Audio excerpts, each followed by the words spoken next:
to the October 13th, 2025 meeting of the Preston County Board of Education.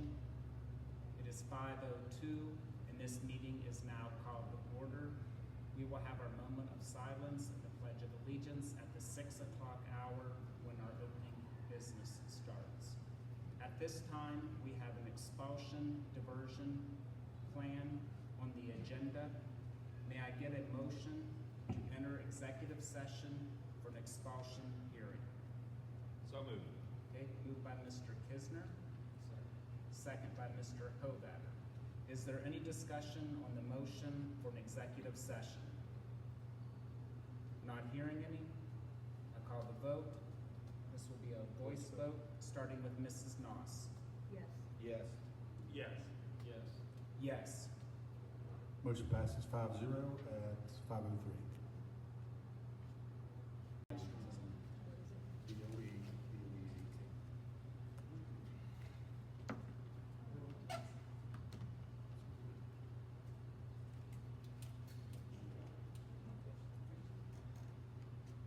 Can I get a motion to return to open session? Moved by Mr. Hovatter, Second. second by Mr. Kisner. Is there any discussion on the motion to return to open session? Not hearing any. This will be a voice vote, starting with Mr. Hovatter. Yes. Yes. Yes. Yes. Yes. Motion passes 5-0 at 5:39. Okay, the board was in executive session for a student disciplinary hearing. No action was taken in executive session. However, we do have a recommended motion from the administration concerning a disciplinary recommendation for student A. May I get that motion? So moved.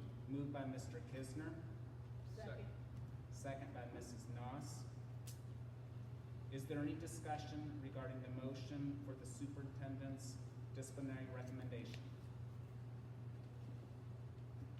Not hearing any, I now call the vote, and this will be an electronic vote. Voting is open.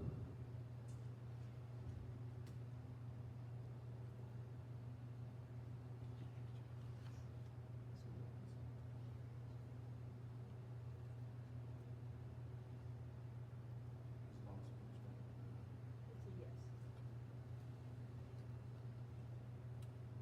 Motion passes 5-0.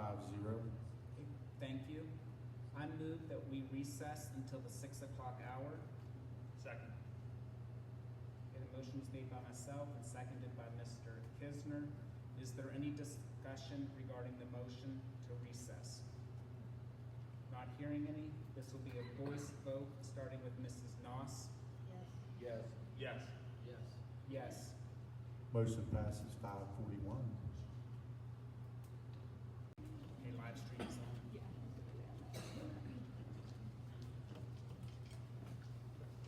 Okay, hello everyone and welcome to the October 13th, 2025 meeting of the Preston County Board of Education.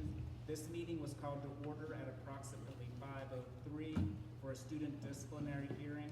At 5:41, we had a motion to recess until the 6 o'clock hour. It is now 6 o'clock. We will start with a moment of silence, and then Mr. Kisner will lead us in the Pledge of Allegiance to the flag at the far end.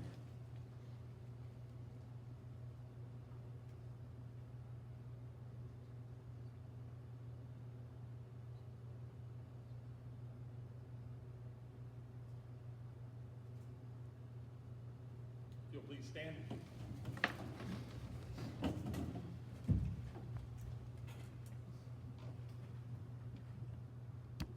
I pledge allegiance to the flag of the United States of America and to the republic for which it stands, one nation, under God, indivisible, with liberty and justice for all.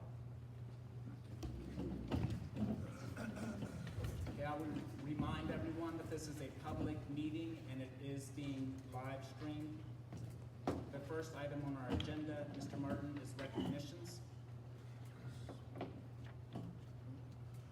Mr. Tatham, we do have a number of recognitions this evening. I'm going to actually turn it over to Terra East Preston Principal Craig Schmidl and Dean of Students Jen Bonney to to recognize several groups and individuals who are working in support of the school this year.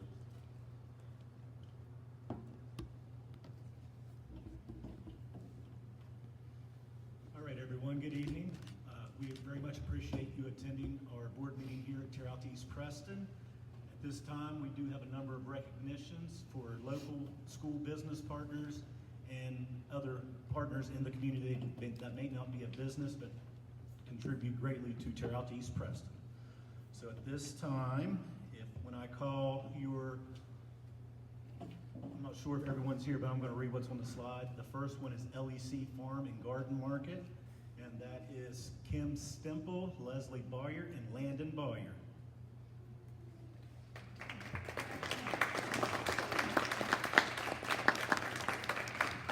Mr. Smith, do you want all of them maybe to stay together so that Mr. Yes, Jacob please. could get a picture for the newspaper? Yeah, maybe if we can get a picture in front of the portrait. Yeah, that'd be great. Thank you. All right, the next business to be recognized, Goodies Ice Cream, and that is Tina and Jeremy Miller.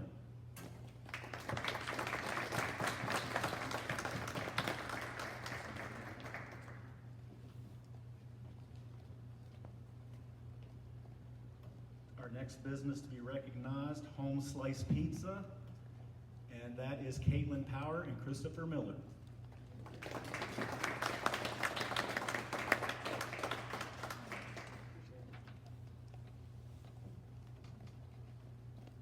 Our next business to be recognized is Shorthorns Tavern and Grill, and that is Janelle Poole.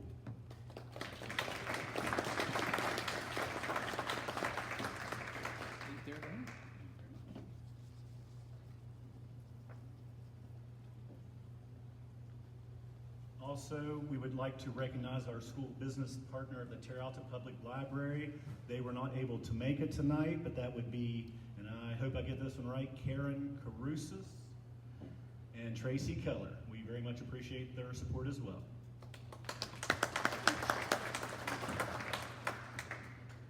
Next is a group that kind of feels close to our heart in that they're retired educators, and that's the Retired Educators of Alpine Lake, or the acronym REAL. And tonight, who would be? Tell me your names, I will recognize you. Christy McCahill, Sheila Dillon, and Kathy Andes.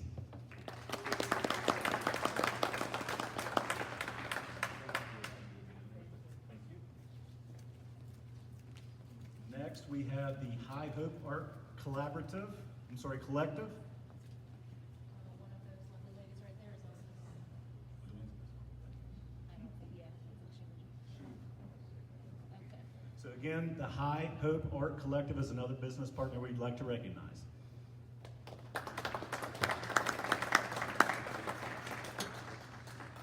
Also, we have Dave Brophy of Musical Creatures.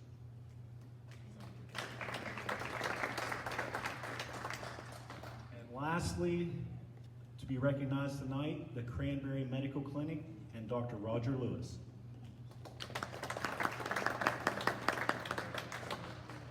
And again, Terre Haute East Preston greatly appreciates your support of our school. Thank you very much.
Thank you, Mr. Schmidl, and thank you to the organizations, businesses, and individuals that support our schools.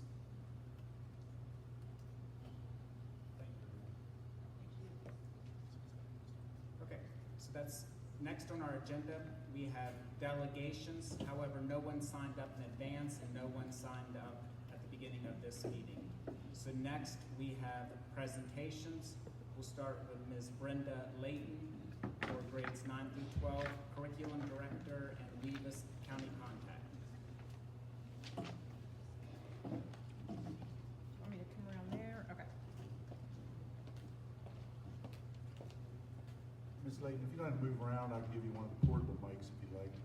There's one at the podium as well. Ms. Layton, just please introduce yourself for folks watching live stream. Okay.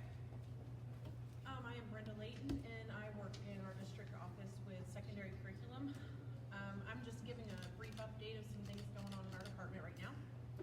To start with, I just wanted to give a shout out, which you probably have heard this at this point, but our CTE was named one of the top 5 high schools in Preston, or in the state of West Virginia. And Mr. Justice and I were at the state CTE conference when we found that out, so we're really excited to get that news.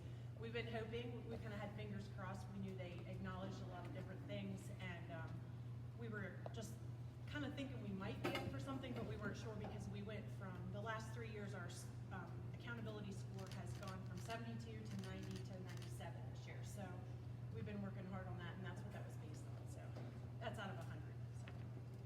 So. Our school store is up and running, and I do have a little bit of information. So far this year, since August 25th, they have brought in $12,000 for their departments, and 10% of that goes to operations. So about $1,200 so far has gone back into the operation budget itself for the school store. But that covers, so far the departments that have participated in that were animal processing, business, carpentry, greenhouse, floriculture, ProStart, our PACE program, welding, and childcare have all had some part of a contribution to the school store at this point. So that's kind of exciting to see it finally up and going. My hope, I think I mentioned this last year, but now we're to the point that it should be rolling for next year. We're starting a new program for tourism, and our hope is to be able to house this program at the Rollsburg Opportunity Center. Due to the proximity of just the tourism and outdoor experiences that you can get in that area, and that's something we're just now starting the beginning phases of, but hopefully we'll see that up and ready for next year, having a new program available for the kids. If the students go to Preston High School, they would be bused back and forth. So it would be any student in the county could apply to go, but it will be housed in the other facility. Another thing that I work with is the Weavis, which is our student information system, and that involves our enrollment report. These are not official numbers, but unfortunately we are down in enrollment this year by 126 is my count. We will actually submit our official report tomorrow. We're at that point, everything's ready, but until they certify everything. But our enrollment at this point is, I think bring that back, it's 3,547 for the district. So that's unfortunate, but I think that's kind of happening everywhere. That's something that doesn't really surprise us. If you look at it by school, every school decreased with the exception of Aurora. Aurora went up by 29. Everybody else has gone down. I'm going to skip this one thing. So one thing that I'm going to focus on this year, you've probably seen some comments or seen for yourself, some of our high school ensembles have really decreased in numbers. And so I'm really hoping to have an impact on that. I've got a several-pronged program that we're kind of going after that with. Starting on Wednesday, our music cohort and our art cohort will have a year-long professional development plan. They're going to kind of break down their standards and look at our vertical alignment and are our elementary kids ready for the middle school? What ensembles do we have? And then are those middle school kids ready for the high school? And kind of connecting those music teachers to one another to help strengthen it from the bottom up. So that's one thing we're doing. Our high school itself has started and is continuing several activities to encourage the students. The Fine Arts Festival. We've officially decided we are having an all-county elementary chorus this year, We had an elementary chorus last year, but this will be more of a nominated honors choir kind of thing. And as well as our all-county middle school band and chorus, that's the hope. We had our middle school night at the last football game where the middle school students got to come up and play with the high school students. We are going to be going out to all the schools, hopefully some of our teachers and students, before the students do pre-registration this year, which is usually around February. So the plan is to go out and visit those kids before they sign up for classes. And we're working on some things for scheduling. One of our biggest, I did a survey, I should have started with that, to kind of see why the kids were leaving the program. And I sent it to current students and parents, 8th grade students and parents, and then within the last 2 years, students and parents of students that have left the band and other ensembles. And one of the biggest issues was timing and scheduling and conflicts with other activities. So I spoke with our new athletic director, and we're going to set up a pre-summer scheduling session with the coaches and the music teachers and try to get one schedule laid out that meets as many students' needs as possible. And it also clarifies it for the kids so there's none of this back and forth between the two and everybody's on a page. So we're hoping to do that. So all of those things put together, that's just, it's actually a perfect time to do it as well because they are in a textbook adoption year. So they don't typically purchase a lot of textbooks, but whatever, instructional materials we decide to go with, we'll have a really good look at our needs by that point when we're ready to adopt in the spring. Finally, just in the curriculum side, is Mrs. Rush next? Okay, because ours are kind of connected here at the end.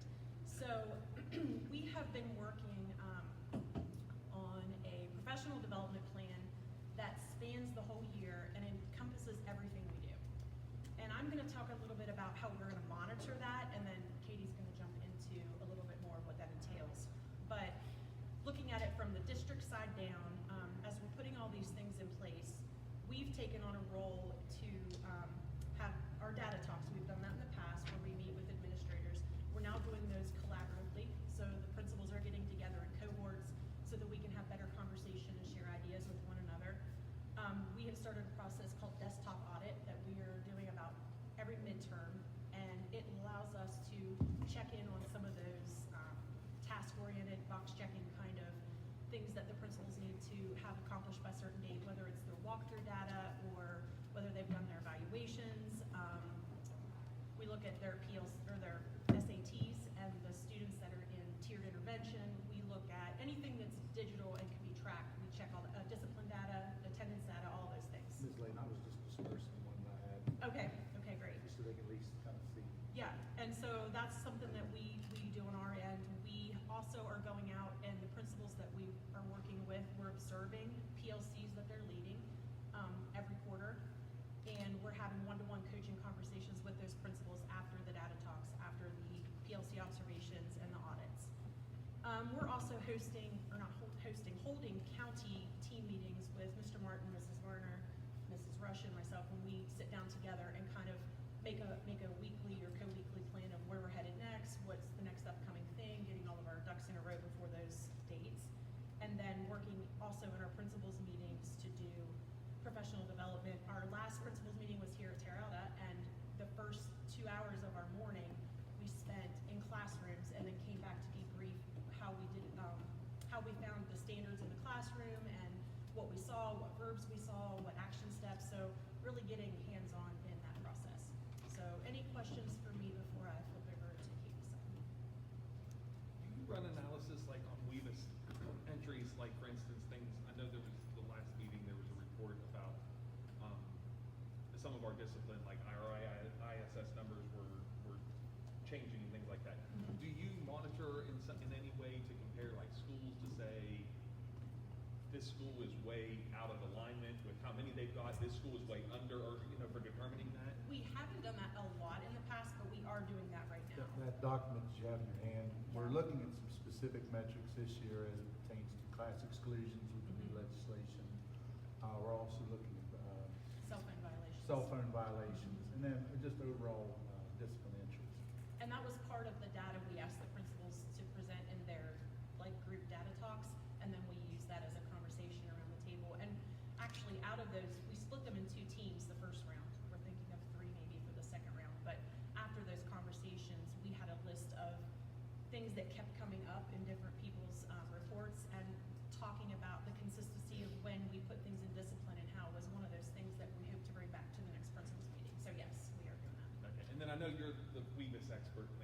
So, Well. and I don't know if they ever give you a chance for feedback, but I think from like, They do. when we get to look at things, is there a way that when there's a disciplinary action, that let's say there are 5 entries correlated to that one action, Okay, that they can like be different, under something- different students, you mean? Well, one student, but 5 entries by, like, the principal gets more information, and they have to go back in and add a second line. Like, we'll see 5 items for one incident.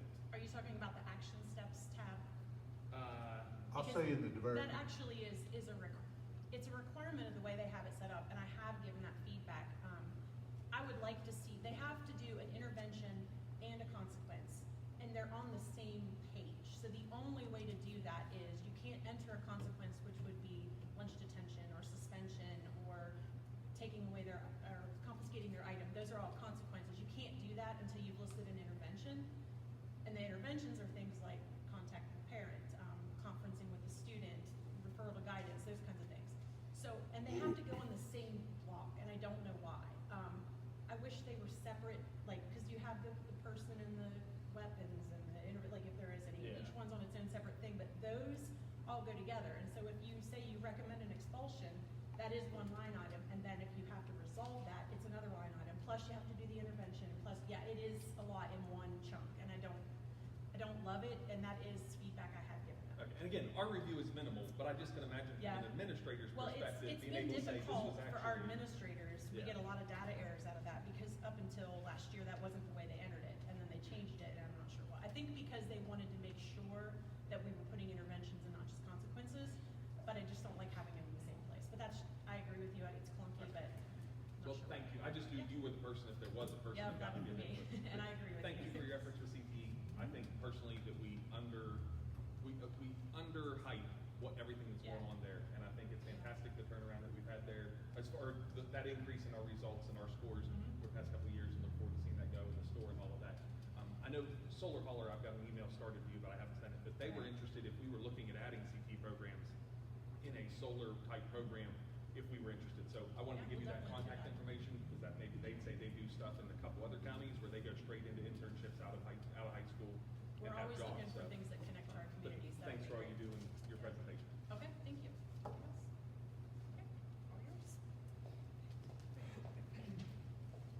Okay, next we have on our list, next we have Ms. Rush, K-8 Curriculum and Title I Director. Ms. Rush, just pull the mic close to you and introduce yourself too for that live stream. My name is Katie Rush, and I'm the K-8 Curriculum Director, and I also work with federal programs, particularly Title I. So the beginning of my slides is about literacy, and a lot of these things are the similar things that we talked about in June when I was with you last. So I'm going to go kind of quickly through those, but if there's anything you want to hear more details about, please let me know. But I think a lot of these slides are similar to where we ended in June. So this is just a real quick recap of our county goal. 65% of third graders will be reading on grade level as measured by iReady and our GSA proficiency. As of last year, we were at 39%. As of May 2023, 36% were proficient, so we are making some gains. Those same students are now at 46%. May of 2024, we were at 41, and those same students, as of last year, were at 47. So every year, we're gaining back some proficiency. This is where we are this year. So our first year's goal was to get kindergarten to at least 65%, and we accomplished that goal. We landed at 70% of kindergartners proficient. This year, I'm going to drive my first grade teachers crazy because this year is all about first grade. So one of our big initiatives is called Focus on First, and the principals in the room have already met with me about their first grade teachers and students. We talked about student level data at that first grade class to identify which students should be getting intervention and set some goals of how to make sure we're not waiting until March to try to intervene on students who might be behind. Again, we hit 70% with our kindergartners last year. We were very excited about that, and now we're able to tell those first grade teachers, you're getting students who are more ready to learn than ever before. So we should be able to see gains at first grade as well. Last year they were at 45. and an additional 16% of students were early on grade level, and I like to point that out to show teachers that this is not an impossible goal. We have a lot of students that are right on the edge with that extra push, that extra attention. They can be proficient. We went through this slide. I'm not going to hit GSA again. And again, I already mentioned focus on first. So these are our 4 big strategies for 25-26 in the way of literacy. First was our U-Fly implementation. We talked about how Southwest and Terrata didn't have consistency across K-3. They were all using a couple different programs, all of them solid programs, but the research does show that consistency of one program up through those lower grades does prove to be more effective for students. So this year, those 3 schools did a U-Fly implementation, and we're still in the beginning stages, but right now, every teacher has been trained and they are using the program, so we're gonna continue to monitor to make sure that they have what they need to do it well. If they have questions about best practices and strategies, we're observing those classrooms, particularly our ELA instructional coaches are supporting those teachers. So we're still in the beginning stages, but that is well underway. All teachers are trained. And of course, focus on first, which I already mentioned. I've already met with the principals. Next up, we'll be doing, actually got an idea in our collaborative data talks from Kingwood Elementary about a data wall. They do a wall that shows data of every single one of their students, and I thought we have about the same number of first graders in the district that Kingwood has in their school. So that could be a really cool visual way to look and see where our first graders started versus where they are at middle of the year and then end of year. So I'm gonna try to put that together. And increase walkthroughs of those classrooms and a review of all first grade SAT files. So we started by just looking at the names of students and their current beginning of year data. Next will be, okay, we've had at least time for a 9-week cycle. Are they showing growth? Are their plans still underway? A deeper look at those students. And we're working on writing and building confidence and comprehension, which we talked about in June. Okay. So I put this document in your materials for this meeting. Just about a week ago, we got the big document about retentions with the Third Grade Success Act. So this is something you as a board will have to decide how you want to handle, at least part of it. I pulled out just one specific section from the document. This is the sample timeline of what they would like to see districts do to work towards implementing this. So I thought we could just look over this really quickly and start to kind of make a game plan of how you want me to move forward with getting ready for these. So they suggest that in January, after the middle of the year benchmark, districts should send information to all parents of grade 2 students regarding the Third Grade Success Act and the potential retention impact. So let me back up a second. For those that don't know, 2 years ago now, the state passed a new law called the Third Grade Success Act. The goal of it is to get our students on track, on grade, reading on grade level, and proficient in foundational numeracy skills by 3rd grade. And one of the clauses is if they don't meet those standards by 3rd grade, that they should be retained in order to meet those standards before they go on to 4th grade. So that wasn't something that had to be immediately implemented, but we are coming up on next year will be the year that we'll first retain students with this act. So they suggested in January we start communicating with parents about this possibility. I will say that our letter that we send to students below the cut score already says that retention is a possibility for these students. So if parents have gotten, we call them the cut score letters, if they're below the cut score, the letter already has it, but it's just a little blurb. So I do think that we need to go a little bit deeper now that this is looming much larger in our future. Then they suggested in spring we develop a local policy for notification related to these retentions and a district-wide process for good cause exemptions. That's what this document refers to, good cause exemptions, a lot, but they never really define what that means. I'm assuming it means that parents, if they have a good reason, can ask us not to retain their child, but they don't really define the term good cause exemption. So that's something I want to look into specifically. But this is what the good cause exemption should include. Date of parent notification, so when was a parent notified that this would be happening? SAT meaning information, so when did the school talk to the parent about the retention? an invitation to summer school, a form and deadlines for the good cause exemption request. I think it's silly to call it a good cause exemption. It's a tongue twister. And then a timeline for these exemptions to be reviewed and approved or declined. So that's pretty self-explanatory that we would need to figure out all those things and make sure we have that documentation.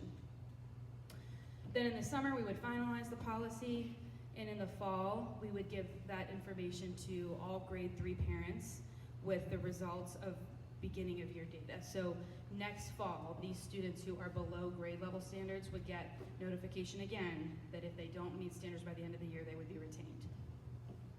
And then in the spring, we would initiate the retention protocol, actually tell parents about their students being retained, and follow through with our district policy related to this act. So I pulled a little bit of data. This is just very surface level numbers here. I want to dig a lot further to see where we might end up next year. But just looking at the beginning of the year cut score numbers, just for ELA, this doesn't include math, we had 88 second graders district-wide below the cut score. Now, we do have a lot, like in the past couple of years since we started doing this, we will work students out of that level. Like we will not have 88 at the end of the year. We will traditionally lose 10 to 15 of those students off of that list. Currently, we have 116 third graders at the beginning of the year below the cut score. Again, these are just numbers for ELA. I also wanted to note 53 second graders have IEPs. A lot of those are speech only, and I'm not sure if that will play a factor in this or not. IEPs definitely play a factor. I'm not sure. It doesn't say anything about what kind of IEP a student has and if that makes a difference. And then currently in third grade we have 52. 18 of those are speech only. So that's where we are now. Those are not black and white. These are the students that would be retained, because that doesn't include several of the other exemptions that are built into the policy. And of course, those students have a year of learning to do as well before we would consider them needing to be retained. Ms. Rush, can we pause there for a second? Yep. Maybe just take some discussion on this, because I Yep, see this absolutely. being a big topic. Okay, first of all, a question I have to clarify. So you say currently we have 88 second graders are below the cut score. Is that the third grade cut score, or is that the second grade? That is the second grade score. So according to the cut scores, right now those students are considered to be significantly behind right now in second grade. Okay, so it's not, so these are people that aren't meeting the benchmark for second grade, plus they would also have to get the third grade next year also. Right. So these second graders are the students who will be retained. That's why I As pulled of now. second grade numbers, because that group of students, the current second graders, will be the first class of students to go under this policy. Okay, and if we had to do third graders this year, which we're not, we would have 116. Yes. Assuming If school ended tomorrow, Right. yes. Okay, and then of how many? How many second graders do we have this year, approximately? Each grade is about 260, 270. So that's pretty significant. It's a number. very significant number, yes. Okay, other questions, board members? About this part? My next slide is a whole list of questions for all of us on this as well. So I'm sure this will lead to more discussion as well. So my first question is, the policy says, upon recommendation of the teacher and the SAT team, the student would be retained. So does that mean if the teacher and the SAT team does not feel it's in the best interest for the student to be retained, does that mean right away, right there, we could be done and promote them? I don't know the answer. The very first thing it says is upon recommendation of the teacher and SAT team. And it doesn't elaborate. So that's a question I have. My second question is, can our policy about the good cause exemptions be added to the current retention and promotion policy, or would we need a new policy? I would like to think that we could add that into an existing policy as opposed to starting one from scratch, but that's something we'd have to consider of which way we want to go. It's 3-24, I was just taking a peek, and Yeah. I think that could be certainly updated and modified. One exemption in the policy is a student who has been diagnosed with dyslexia. This is tricky because we have a dyslexia screener, but we do not diagnose students with dyslexia. So are we allowed to use the tools that we have available to us to say it is highly likely that this student has dyslexia, but if they don't go for outside testing, generally we don't ever ask kids to go for outside testing. We do what we can to take care of them, you know, with what we have in our school system. So is that something we would request that parents do? Is that something we could maybe treat those students as if they do have dyslexia, even though we can't diagnose that? So that's a big question I have, because we don't diagnose students with dyslexia, but we do have tools to tell us if a student is at high risk for having it. So that is a big conversation right there. How do we navigate that? Are you saying our special ed department cannot diagnose it, or just that we No. have not historically? I don't believe that they can diagnose dyslexia. They find students eligible under specific learning disability, but they won't. A doctor has to diagnose dyslexia in an official way. Okay. Just checking with everybody, nodding their head at me, making sure no one's nodding the other way. So provided that a good cause exemption may not prohibit the grade level retention of a student by a classroom teacher based upon the student's lack of mastery. This comes in the section about parents requesting the exemption. So I think what this means is they can ask us for their good cause exemption, but we can say no. I'm pretty sure is what that means. But again, it's a lot of, it doesn't really, it's very confusing to read at the first glance. So that would be something I would want to ask. And who will make this determination? Is this a board appeal? Is this something maybe a district curriculum team would look at? Because we'd be looking at quite a lot of student information, and you know, we already have best practices built into our retention practice or retention policy. So that would be my next question: is if we're looking at these exemptions and reviewing, should we go ahead with the retention or promote this child? Who is going to make that decision? And that isn't really outlined anywhere in the document of who that should be. So that's another big question I have. So I don't know if you guys have any thoughts on any of these. Some of these I'll have to, of course, ask our contacts at the State Department for more information, because this is the very first we've heard of this about a week ago. So I would say, from where I sit, number one, part of this legislation talks about being retained up to 2 times by the 3rd grade. So I think that we really, I mean, like Mr. Martin has pointed to the data in the past showing that the retention at earlier years is actually more beneficial. So to me, if we've got a student that's way behind the 2nd grade, we probably missed an opportunity potentially at kindergarten and 1st grade that we should be reevaluating, right? I mean, so I'm saying, like, I think we might want to get ahead of this to where we're not so much at that 2nd grade year where we're ending up with 4 2nd grade teachers in every school when that hits, and Right. spreading some of this out, right? So I think that we should be looking at that and certainly trying to move forward with that even this year, looking at kindergarten and 1st grade. I would hope, or I would think would be part of my processing of it. Yeah, in terms of up to 2 times though, you know, that's, you know, obviously if a student's retained twice, you know, at that age though, their risk of potential dropout though raises exponentially as well, so.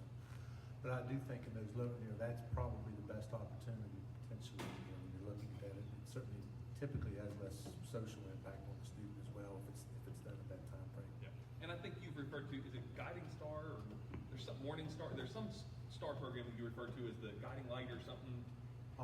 Lights retention. Lights score. retention. Okay, so I'm sorry, I'm trying to remember it, I can't always I remember did the not. terms. Yes, But yes.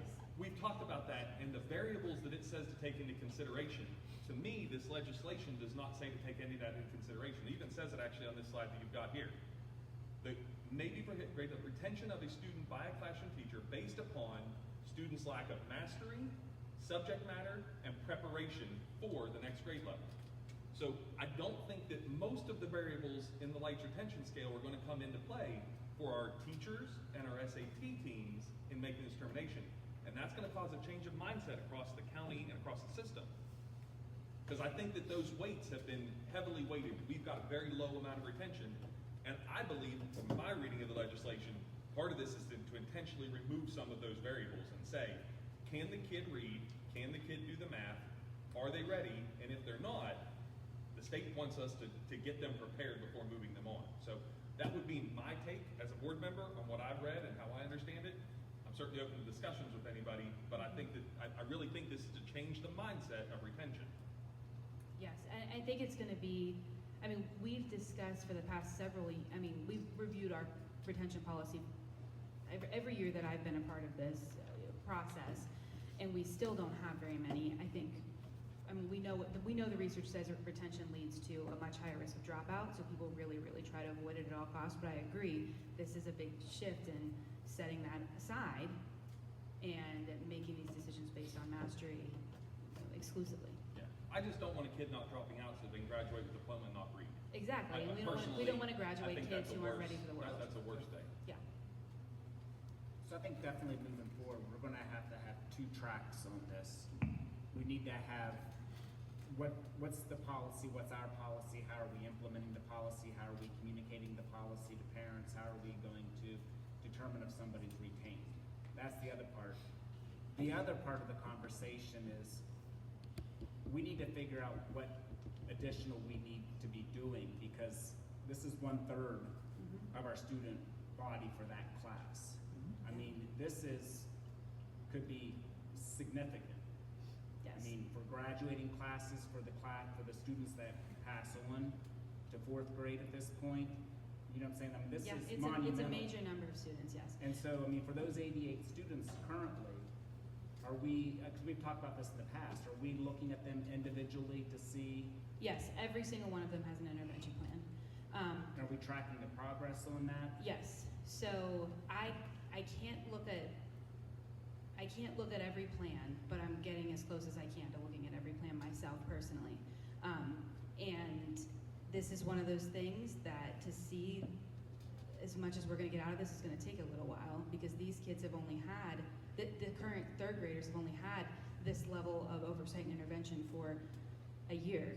So I think we're doing everything that we can. I think that we have massive numbers of students who need this support, and it's almost not intervention anymore when they all need it, which is another problem, which is why we're also looking at our tier 1 strategies as well. So we're looking deeply at it.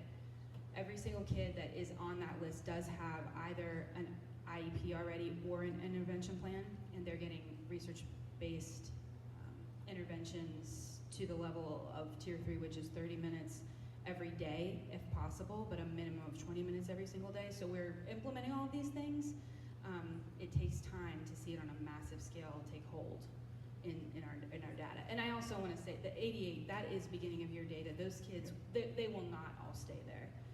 What I want to do next is that I would like to go through every single current 2nd grader, because this will be the first class, and look to see if they do hit an exemption, if it's a reasonable exemption, or if it's one that we should try to push through and get them to grade level anyways. Because some of these exemptions, we want all of our kids to be able to read whether they have an exemption or not, is what I'm saying. So we want to look at them, would they hit an exemption to the letter of the policy, and how far do we need to go to catch them up? So I would like to look deeply at every single 2nd grader currently to see how many this is going to really affect as of today, and then as of the middle of the year, and as of the end of the year as well. But I agree with you on the two paths, 2 different conversations. Now, is the state giving you a timeline? Because if we hold back 80-some students, that means we're gonna have to hire 2nd grade teachers and move 3rd grade teachers back, or 4th grade teachers. Have they given us any timeline that? Yeah, I mean, next year, But I'm Moving saying, the wrong like, way. the parents can only apply for an exemption up until March. we get to set that. That is part of the policy that we write. We said that. Yeah, so in our policy, a timeline for good cause exemptions to be reviewed and approved. So we will set by what point parents have to request an exemption, and then by what point we'll make decisions, so that we have all those numbers. Mrs. Varner, from a standpoint with the ability to shift personnel, let's say, for example, we had a larger number of 2nd graders due, or 3rd graders due to retention. Within the first 30 days of school, we can reallocate staff without penalty. Am I correct in that? Yes, I can move staff the first 30 days. It's not ideal, but we do have that clause that I can move teachers within 30 days. Third grade teacher down to 2nd grade within 30 days. Right, but I agree with you, Mr. Ziegler. I still think throughout the development of our policies, we want to try to set timelines that will allow us to closer That's- around to the Give typical them personnel time. timeline. That's what Mrs. Layton and I were just talking. So middle of the year benchmarks in January. So we would know benchmark-wise, January, how many kids we're sitting at. So if we could put our exemptions for February, I could pretty well have my risk transfers pretty well lined out, and then if I would need to adjust anything right at the very end based off of the middle of the year benchmark, it wouldn't take me much to make a few adjustments. Well, we'll have to ask that question though, because this is supposed to ultimately be based on the GSA, which we don't get until May. That would be a problem in terms of the Yeah, timeline. iReady does a pretty good job of predicting. I looked, and last year, our proficiency between iReady and the GSA was about 3% difference, so it's pretty close. But that was May iReady data, too, or April. Last year we did we tested 3/8 students in April, so slightly earlier, but it's gonna be Yeah, tight. if we were subject to that, we'd have to invoke kind of what Mrs. Varner and I talked about. That would be our recourse, I think. Yeah, I mean, I really don't intend, I think that we will know. I really do think we'll know. We can generally predict, I mean, our teachers can tell you if they've mastered the standards or not. So I think we'll be able to predict without that data, but by the letter of the policy, the GSA is the deciding factor. So we'll have to make ourselves a little bit of wiggle room. We'll have to do some anticipation and planning and a little bit of wiggle room to get that data when it comes. Okay, back to moving teachers, would that be by seniority, or school level? How would that be accomplished, or do you have any idea? Like if you had to move a third grade teacher down to second grade, would it be school level or countywide? Well, it would depend. So if I need it at tear out of school, then I would have to go by the seniority of that school, and I would have to impact the least senior within the county then. But it would be, I would have to look first at the school where we're impacting, and then make the moves based off of that. But it would be much better if we can determine those things earlier in Prior. the process. Because Yeah, you already have that's much teachers easier coming said than in, done, what setting she's up describing. rooms, and then I'm gonna have to come in and Yeah. say, oh, I'm moving you. Right. Yeah, I think we can get pretty darn close at predicting of where we're gonna land. The interesting part is gonna be the exemptions, because if really, we probably shouldn't be asking for exemptions until we have that final data. So that's gonna be part of the conversation when we plan our own timeline of making sure that that'll work. Well, and we won't be. The parent has to request it. We're going to be advising the parent that we are intending to retention, or to retain. Yeah, we could But they're the advise ones that early. yeah. Yeah, I mean, I guess we could advise them that was gonna happen before we have that data, or this is highly, depending on this, where this is highly likely, and yeah, we can work out all the fine points of that. I'm sure we're gonna have to spend a lot of time making sure that that's exactly the way we need it to be. Yeah, but I mean, we're where the state expected. They were expecting 30%. What they didn't know is how many of them off the top were going to have IEPs, right? I mean, like their numbers was expecting around 30% county, but across the state is what they were telling us. And we do have one of the exemptions is if a student goes to summer school. Can be a reason for a parent to request an exemption. Does not give an innate exemption. It is listed in the exemptions. Yes. If the student attends, not as a cause for a parent to request it. One of the exemptions is student attends summer school, but it also says and becomes proficient. Right. I would say that it has to change the actual proficiency. Yes. That's what I said. Our determination on our advice is going to be on proficiency and prepared, by my understanding. And then the code would say that the exemption being requested by the parent does not prevent us from retaining a student who has not mastered the subject matter. And it says that the exemption would be granted by the superintendent or his designee. So we're not going to sit around as a board and make, Right. unless we become his designee, but I don't think that's expected. So how about for Mrs. Rush and Mr. Martin, we come up with a schedule, a timeline for how we're going to approve the policy? Because we could discuss this all night and forever Yes. about it, but I think we need a timeline so that, and I feel that we should have the policy worked out by the end of this current school year. Agreed. So that by the start of the next school year, we can inform all parents of students that this is going to impact. So if they have that school year, you know what I'm saying, to make Yeah. it happen. But let's get a time frame schedule done and all the issues. I have no problem with that, but I would personally say, I think if we've got students that are in a 10% proficiency in first grade this year, we should be moving forward. I mean, I would have thought, I would have preferred we started retaining since I've been, 10 years ago, right? Like in a bigger percentage, but I don't see anything wrong with us implementing that as an earlier support right now for kids that are at way bottom, behind. Maybe what we want to do is add, as we're editing this policy, just add some kind of, if student is at this level, SAT team must consider retention. Not must retain, must consider retention, so that there's a more formal look at those students that are at that level, and we can build upon that. So this suggests that we start drafting a policy in January. I don't think I'd go any sooner than that, just because the state probably will put out more information for us as a result of the questions coming in from the document. So I don't want to go too fast and not get additional guidance. Would that be a reasonable time, January or February, to look at a first draft?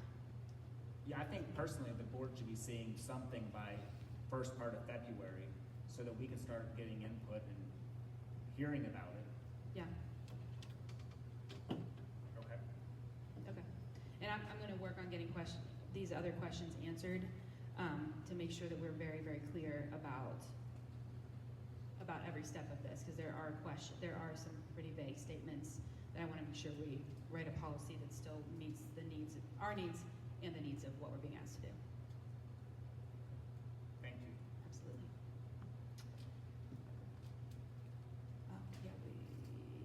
We went through all that already. I just want to take a quick moment to talk about math, because we don't talk as much about math. At the beginning of the year, everything was about math. At our back to school day, we had a math party. I don't know if the teachers thought it was a fun party, but I had a good time myself. This is our slogan for the year, I am a mathematician, because one of our big pushes is to change our attitudes about math. We have even teachers who say I'm not a math person, and that is innate, and that's a very common thing. So we're trying to really dispel that attitude. We are all mathematicians. We all do math every single day. So we spent a lot of time talking about that at the beginning of the year. And our numeracy team has been very busy. They've been doing data analysis at the domain level. So we're not just looking at which students are proficient, but we're looking at what areas are they stronger in and where do we need more support. They are working on math intervention, so we've talked a lot about SATs and MTSS. We have really solid plans for ELA, and now we have the same for math. We had intervention for math before, but we're now adopting some more formal programs for our interventionists to use as well.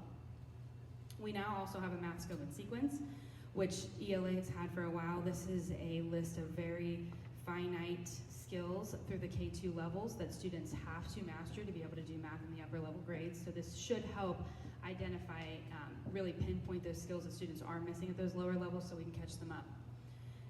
We're focusing on math professional development, building our instructional resources, and they helped plan the math party. And they've decided to adopt the same reading goal that we have as a district. By May 2028, 65% of our K through third grade students will be proficient in math according to the GSA and our universal screener. This is a look at where we are in math. Now, the first column is proficiency as of the end of last year. So kindergarten was already at 68, and then it drops as we get older. But the final column is where we would be if all of our kids that were within 10 points met those 10 points and got on grade level. So again, we're talking about teachers about how close so many of our kids are. And so when we pay that really close attention to their very specific skill gaps, we can catch up and meet those goals.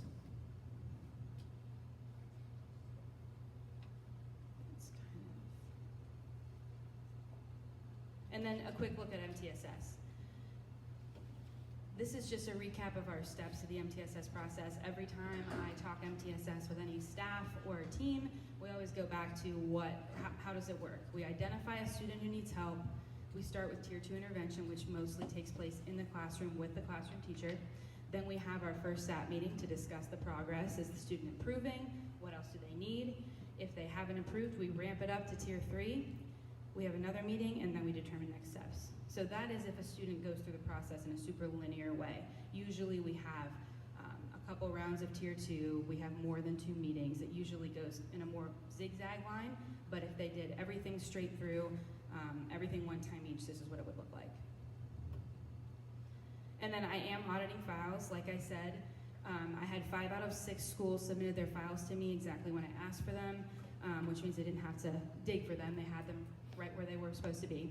3 schools submitted complete documentation for every single requested file, and these are totally random. I just pick names off the list of kids I know should have intervention. I say, give me these 5 files. So they don't, I'm not looking, it's not like I go to a meeting and say, oh, let me take a look. I give them random names. 1 school submitted complete files for 4 out of 5, and then the 5th had just some missing documentation. And then I had 1 school that submitted a file for every student, but there was some documentation missing for all of them. So I'm going to work with that school to make sure we clean that up. Okay, real quick for that. Yeah. So that's great, because I remember a year ago we were talking about this and you doing audits. Thank you for following up on that. With this data for schools that aren't compliant, Mm-hmm. does that go into the building administrator's performance evaluation? Yes, we've actually been establishing goals over the last 2 weeks, and certainly MTSS, the SAT audit information is something we are taking into consideration with their evaluation. Okay. And the schools that need assistance, I am going to do an audit on every file just to make sure that every single one of them has what it needs to have in it to catch us now in October and not at the end of the year when we have a student who has no documentation for this process. All of these kids are getting intervention and our teachers are working very hard to catch them up, but the paperwork unfortunately does matter because if we don't have it, it's like it didn't happen. As you guys, as you know, that's how documentation works. So I don't have any concerns that our teachers are not working on meeting the needs of our students, but we do have some paperwork to clean up to make sure that we're documenting it appropriately. So if a student's up for retention at the end of 3rd grade, and say if it was my student, as a parent, I would be requesting the MTSS file, Yes. right? And if that file is not compliant, is that going to put the board at legal liability for that student? I mean, if they need to be retained and they need tutors and we've dropped the ball and we don't have the paperwork, are we going to be liable for it? I don't expressly know the answer to that, but I would imagine to some degree. Yeah, we had that conversation, very recently with some staff discussing that it's really important that these processes are followed because potential liability for students who are retained or, the student that progresses through without adequate skill level. I think all of those things need to be taken into consideration.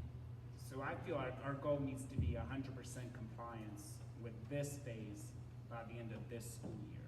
My goal was 100% at the end of last school year, so I And completely you've agree. made progress, Yes. and we appreciate you informing us, and I appreciate what you've done with this, but it has to be 100%. Yes. So 3 of our schools had no significant issues, no issues that's going to stop a kid from moving on to the next step, nothing like that. And the ones that do are going to get a complete audit. So we're going to go through every file and check to see if we're missing previous file work, if we need, if we're just missing an intervention plan. Since we're at Terra Out, I'll tell you Miss Bonnie's files are impeccable. She has every document that she needs. I brought them back to her today. Is there any correlation that if this process is followed, that they have less students that are potential for retention? Yes, because one of the exemptions is 2 years of intensive interventions. So if we have the documentation that they've had 2 years of intensive interventions, that is an exemption. No, I'm like Mr. Kistner, I don't want to exempt people that aren't able to read. I'm saying if we follow this process, are we seeing it that those students can read better? Yes. At the end of, I want to do more with this, but at the end of last year, we asked principals to show correlation between their Tier 2 and Tier 3 students to see if they had greater growth, and almost all of them had significant growth in phonics.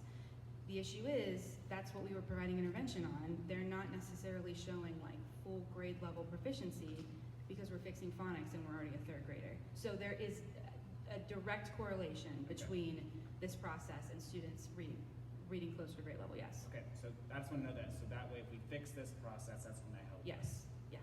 Okay. And I mean, it is very challenging because of the numbers we have, and especially in some of our larger schools. But it doesn't matter. We have to do it. We've got to figure it out anyways.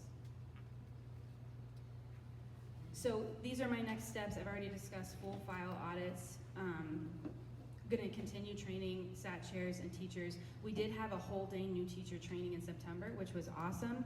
They got to ask all their questions, and we did it after the first benchmark so they could bring their own student data with them, and we helped them start their intervention plans on their actual students based on their actual data, which was great.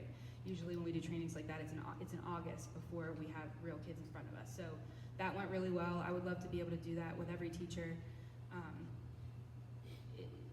It went well, and now I'm spot filling things with everybody else. We just briefly had a conversation the other day about thinking of adding or designating some personnel to support MTSS in the larger schools, because if you look at the ratio of students in intervention to people that can support them, it's really out of whack at our larger schools. So we kind of got to think of if there's anything we can do resource-wise to help give them some support. And I want to make a more clear protocol for supporting students with a high risk of dyslexia. It's built into our system, but I want to make it a little bit more separate so we're very, very clear about what we provide for those students. All of our students who struggle to read get the same level of intervention, evidence-based systematic instruction, but I want to just put a little bit more emphasis there for teachers to understand how dyslexia makes it harder for students to read and help them with that piece specifically. And this is something cool. We have a new walkthrough system, and I just wanted to show off how many walkthroughs our principals have done so far this year. We have 195 total. We've had 18 building cleanliness walkthroughs, which is directly aligned to our strategic plan goals.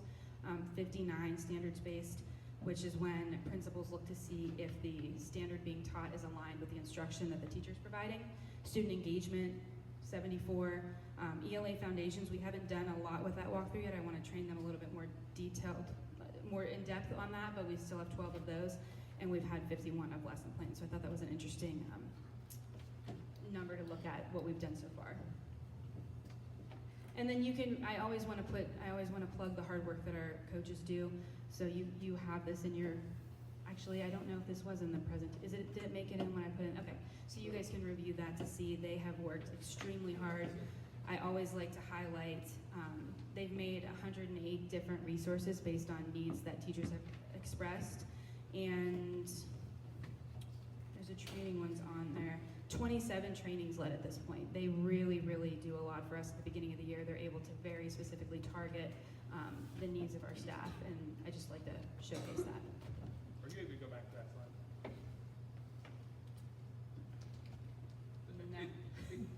Maybe you'll be able to recall it, but it says like the top one, teacher request. Teacher request was 11. Current was 3, or no, current is 9, and started was 3. So I'm trying to figure out how to read that data. Like I took it that current at 9 meant that's how many were open and started, but when I see started at 3, then I couldn't understand it. So I'm gonna 903 started. I'm gonna be honest. I added September and August together, and that might be the issue. Okay. Because some of these numbers probably don't add together; they accumulate. If that makes sense. Yeah. So like the top right, the teacher requested. What is the difference between requests started at 3 and current requests of 11? I don't know the answer. Okay. Sorry, I wasn't trying to. No, you stumped me. I'm gonna have to find out. I don't know the answer. I will find out. Okay. They put this together for me so that I can show the principals each month, and we talk about if there's any requests that they can't solve and why, to make sure that we're keeping that process open. But I'm not sure the difference. I'll have to ask. Because you notice like completed requests on the principal's requested side is 0. Request entered was 9. Current is at 16. Well, that means 7 were done without being requested or without being entered. Or 7 are in there without being entered, but none of them completed. Anyways, I think this looks like some useful information that I would be interested in. Yeah, I need to fix it. But I'd like to understand it. I think the current request is definitely an addition issue, because they spend at least 6 weeks on a cycle, which would go across the 2 months. So probably some of the current requests in August were not the same as September. Yeah. So I'll fix that for you. Sorry, thank you. No, it's okay. Any other questions? I think we're good. Thank you, Mrs. Rush. We appreciate it. Thank you, Mrs. Layton. Thank you, Mr. Martin and Mrs. Varner with this. Just keep the board updated on the third grade Success Act and the timeline for that as a future agenda item. Okay, next we have the Terrata East Preston School LSIC and curriculum team presentation.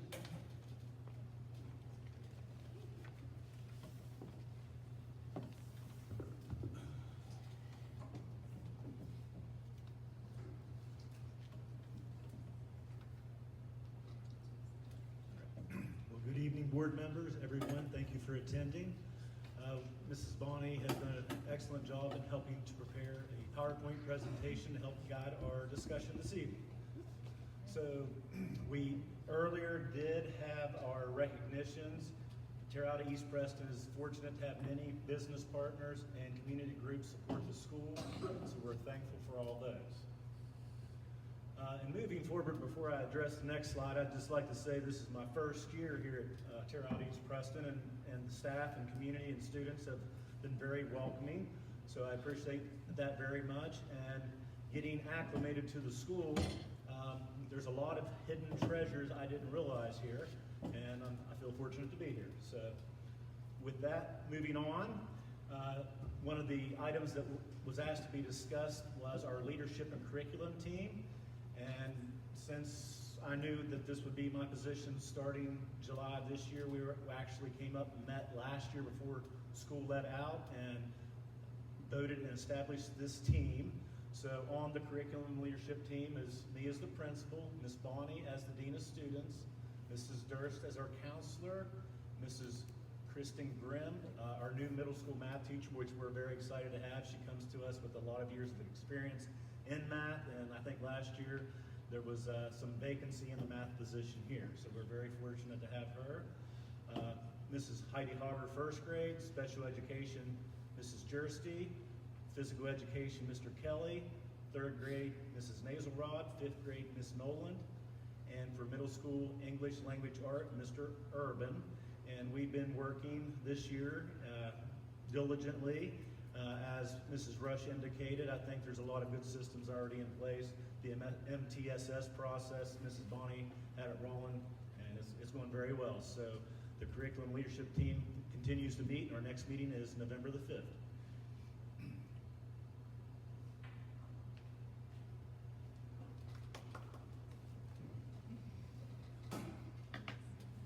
Hi, I am Cheryl Kisner. I am the Terrata East Preston Parent Volunteer Coordinator.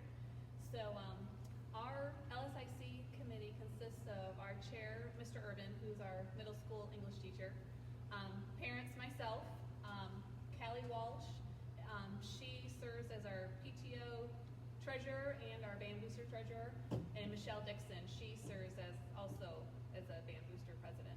Our student is Veda Walsh, she's an 8th grader. Our professional staff is Courtney Reed, who is our nurse, Miss Kelly Ellis, she is our 3rd grade teacher, and again, Mr. Urban, our English teacher. Service personnel, we have Carolyn LaRue, she's a cook, and Mark Knotts he's our bus driver. At-large members is Tina Miller, she was here earlier, she's the owner of Goodies Ice Cream. Scott Smith, he's with the Pleasant View Baptist Church that does a lot here in our town. Tracy Keller, who is an employee with our local library, along with Karen Carusis. And then our meeting schedule is there is listed. Thank you.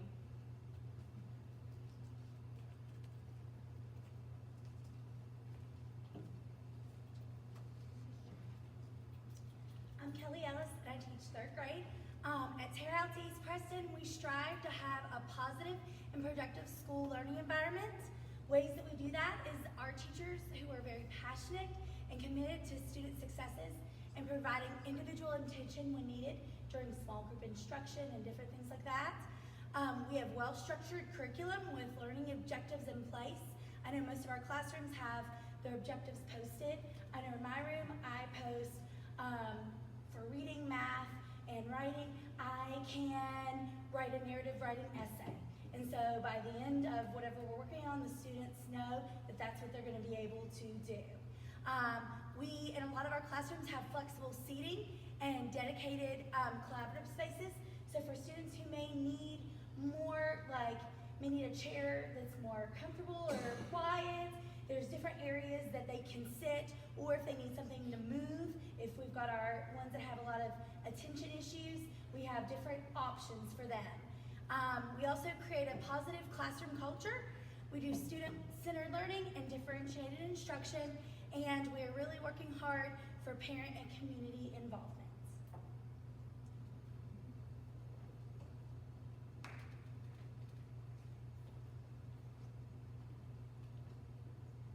Hello, I'm Vanna Walsh. I am a 8th grader at Terrell East Preston, and I was chosen to represent our students as the LSIC representative. A good thing we have going in the middle school hallway this year, it is almost fully staffed with certified teachers. The remaining open positions are staffed with people who are very qualified. They're not technically certified, but they are good teachers, and they are helping children when they can, even though it is not technically their chosen subject. Another good thing is all of our core teachers have been filled with people certified. Like last year, we went through like 3 math subs, and we did not have a certified teacher at all until the end of the year, but she was technically an elementary teacher and not a middle school teacher. So a good thing this year, we have Miss Grimm, and we are learning lots from her. She has been a good asset in the middle school hallway. Loss of positions. We do not have a separate social studies and science position. The same teacher teaches social studies and science.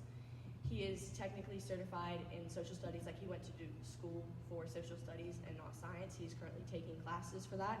And I was talking to him today, and I was like, how do you feel about this? And he's like, well, it's kind of nerve-wracking because he did not choose to go to school for science, and now he has to teach 3 different grades science while he's taking the classes.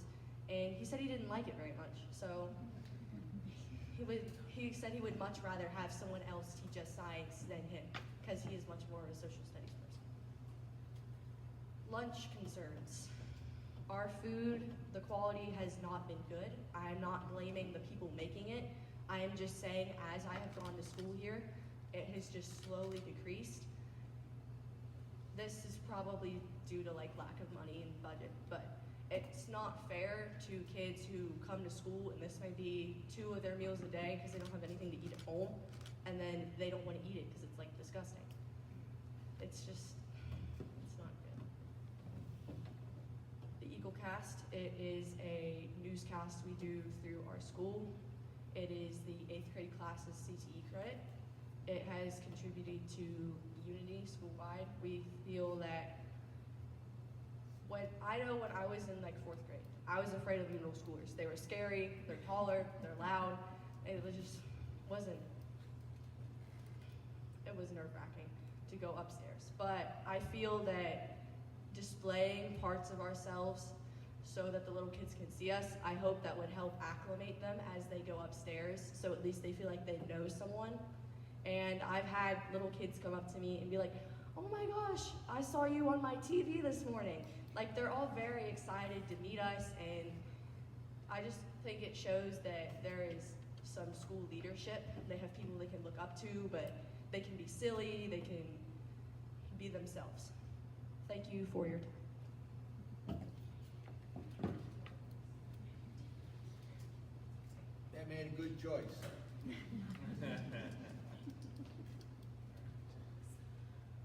All right, next, we were to talk about our academic progress, and these charts are taken from last year's general summative assessment at the end of the year. So last year as a school, after testing occurred, these were our results in math, English, and science.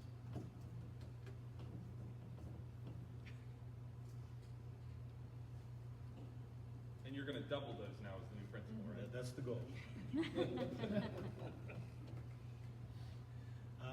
Now, breaking that down a little further, the first slide here is English language arts from last year. And in white, you can see the state averages. And looking across the board, I know we have a lot of work to do, but Terre Haute East Preston is at the top or near the top of many of those categories, so we're proud of that. And the teachers should be proud because, and the students that did that. But as a school, again, every school has work to do, but we feel that those standings are something to be somewhat proud of. And in particular, the large gains that we've got there in ELA, Mr. Urban, who is with us, is to be accredited to, as he is our middle school, like, good and the bad. And we've got very good results there comparative across the county. Got some work to do, yeah. We're getting And then the next slide just goes into more detail about the general summative assessment from last year in mathematics. Terre Haute school, I think, like most schools, the math scores are lower than the ELA scores. In talking about this, since the MTSS process was talked about, and Mrs. Rush indicated, Miss Bonnie is very diligent on top of things, so we do have the students that have been identified in process, and we hope that that will translate into improved test scores at the end of the school year on the general summative assessment.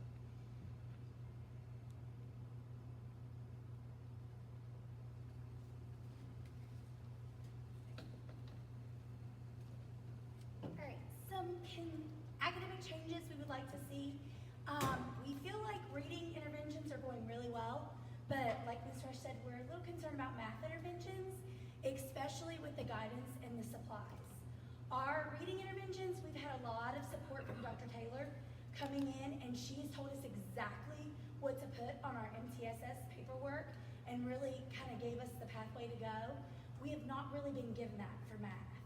So as classroom teachers, we would like to see the same support that we've been given for reading given to math. And I think like she said, I think they're working on that. They just haven't necessarily rolled it out to teachers yet, but we really need it. Also, the supplies. With reading, we have multiple programs. You could do structured literacy with ease, you could do phonics for reading. With math, we do not have the same. We have iReady, which is what we have. And yes, the online does have a lot of materials to use, but a lot of teachers I've spoken with would actually like a program that Tier 2 could use in the classroom, that could easily be accessible to teachers and easy to follow, and we could see like we have in reading in math. Tier 3 has it in math, but Tier 2 in the classroom does not. So we would like to see like an actual program, not just going on iReady and kind of printing out some tools or different things like that. So if we actually had a program that we could use. Another thing we'd like to see change, in the lower grades, they bought us extra math, and we would like, extra math is just like flashcards on a computer screen. Like the students get on every couple days a week, and it's just a flashcard that says the number fact, and they have to answer it quickly. We used to use reflex math, and how we got reflex math was through grants. It's an expensive program, but a lot of the teachers have applied for grants to be able to get it, and reflex math is a lot different than extra math because reflex actually teaches the fact families. Instead of just being like a flashcard on the screen like 4 plus 5, it would go over at the beginning of it, 4 plus 5 equals 9, 5 plus 4 equals 9, 9 minus 5 equals 4, 9 minus 4 equals 5. So you understand the whole fact family. And same thing for multiplication division. And that really helped deepen students' math understanding. Instead of just like a flashcard, 4 plus 5, like they go through with extra math, it just goes through all the addition facts. Once they master it, it moves on to subtraction facts. It doesn't show like how they are related. But sadly, this year, we went to apply for the reflex math, and because our county and our schools gotten it a lot, they turned us down. So we do not have reflex math. So that's something we're trying to see if we can find the funding or something to possibly get, because I really feel like reflex math has helped our students over the years, and we'd like to see that come back. When I was a student, I did use both reflex and extra math. I like reflex math a lot better. Extra math, it has its good sides, but it also has a downside. Like, it doesn't teach you the facts. It's just like, you know it, you don't know it, it's wrong, that hurts your grade. Reflex math, it's like, okay, we know you know 4 plus 5 equals 9, but you don't know 9 plus 7 equals 16. So we're gonna teach you how to do this and then teach you how it relates. And then you can do games and stuff that once you master them, then you can get coins. It's more user-friendly, it's more interactive. It gets the child interested in doing the math rather than just, I have to know this so I don't get a big red X on my screen. Good evening. I'm Ben Walsh. I have two children in school here at Terre Haute East Preston. So one of the things they wanted me to talk about was a better option for virtual algebra or an in-person instructor. Being able to take algebra at 8th grade level sets kids up for calculus at the high school, and it's very important. I know in a lot of schools in the county, they have a small cohort who qualifies, so it's harder to justify a teacher, a schedule where they can teach that class during the day. Students now at Terre Haute East Preston are using Edmentum, and understand the high school has gone away from Edmentum because there were some problems with it. So there are some struggles with it, and possibly a better option for students in the future for a different virtual program than Edmentum would be appreciated. Additional staffing at the middle school level allow for smaller class size, more individualized instruction.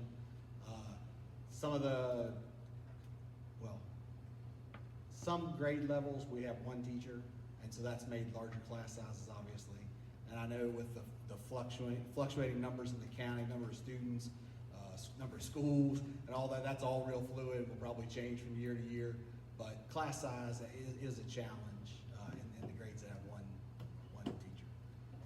And also, we always look for ways to improve student accountability, especially in the county. It's going to be an issue going forward, I think, especially as we look at like GSAs. We were discussing in the LSIC meeting the other night, when you have grades that have very few students in them, especially at some of the smaller schools, I mean, there's no accountability for a student who just isn't interested in the outcome.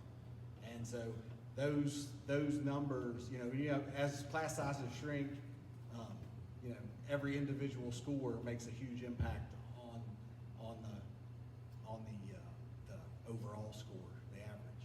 So, anything we can do to look for ways to improve student accountability is something we're really interested in as we talk about it. So, thank you.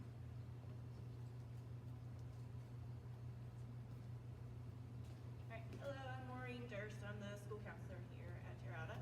I am part of the attendance team here, which Terre Haute does an excellent job of meeting weekly with a whole team of people. So we normally meet with admin, myself, the social worker, Kathy Helmick, and then the nurse, Courtney Reed as well. And then so we meet on Fridays normally, and we go over all the list of kids that have more than 3 unexcused absences, and we talk because it could be a medical issue, it could be something we know in the home is going on. Just as a team, it makes it a lot better. Meeting weekly, we can kind of solve these problems and figure out what's going on with them and reach out to them if needed. So myself and Kathy Hummock, we do a good job of reaching out to the families, going out to the houses and getting what is needed to get them here at school. And then definitely the teachers reaching out and being that first contact is very essential to make sure that they're building that relationship, and then they can have that communication back and forth with that child might have missed. And I will say this year is the first year that we don't have anybody chronically absent at the beginning of the school year, so I'm very proud of that too. So,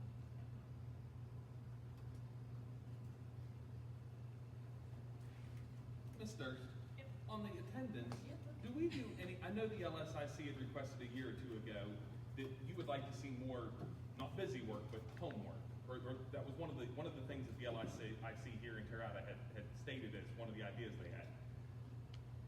I know there are kids in this county that will miss school for a day, and their parents will be like, they have 0 homework. They missed a day, and they have 0 homework to make up. So from a parent's perspective of saying, how do I see the value in their attendance if when they miss, I don't see a value of something having to be made up? Are we doing anything to attach any kind of metrics to student attendance and the amount of work that they have to make up when they're gone? I'm sure a teacher could probably speak to this a lot better than I can, but I know they have time to make that up once they come back, and they have a certain amount of days to make that up.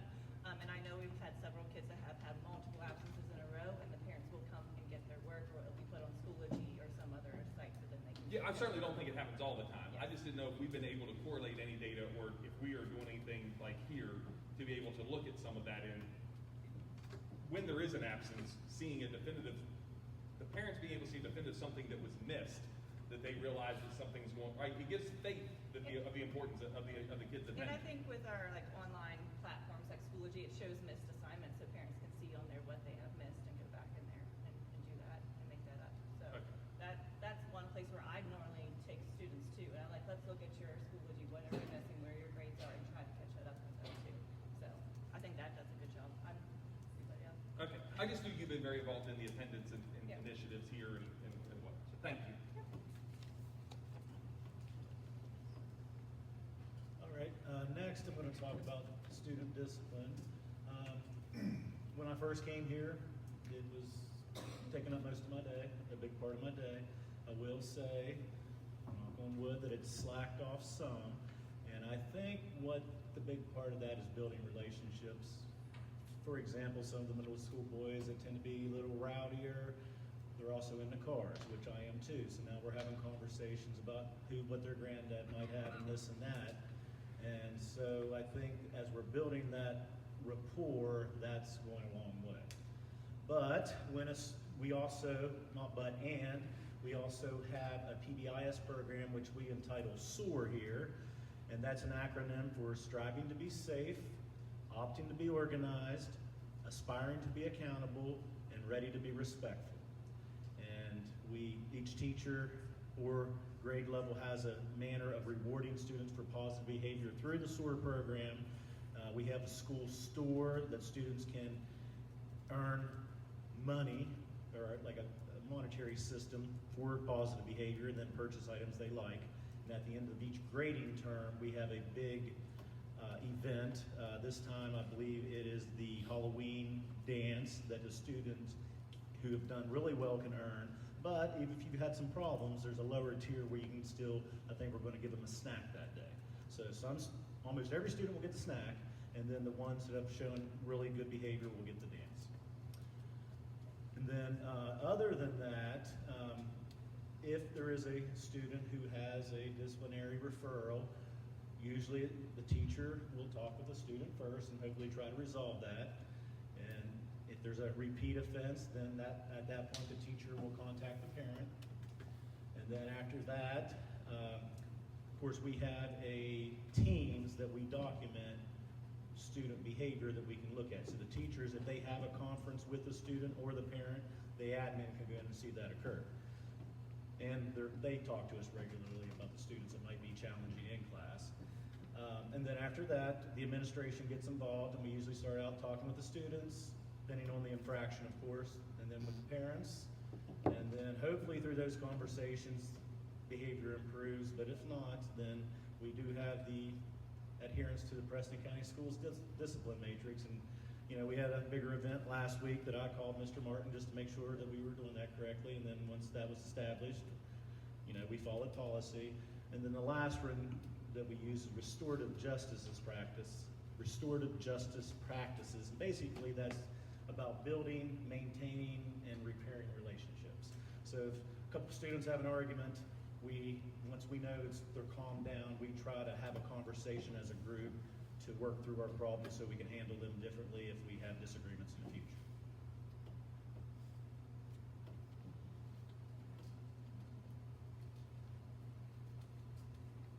All right, so providing for at-risk students, there's multiple programs that we have at the school that we implement.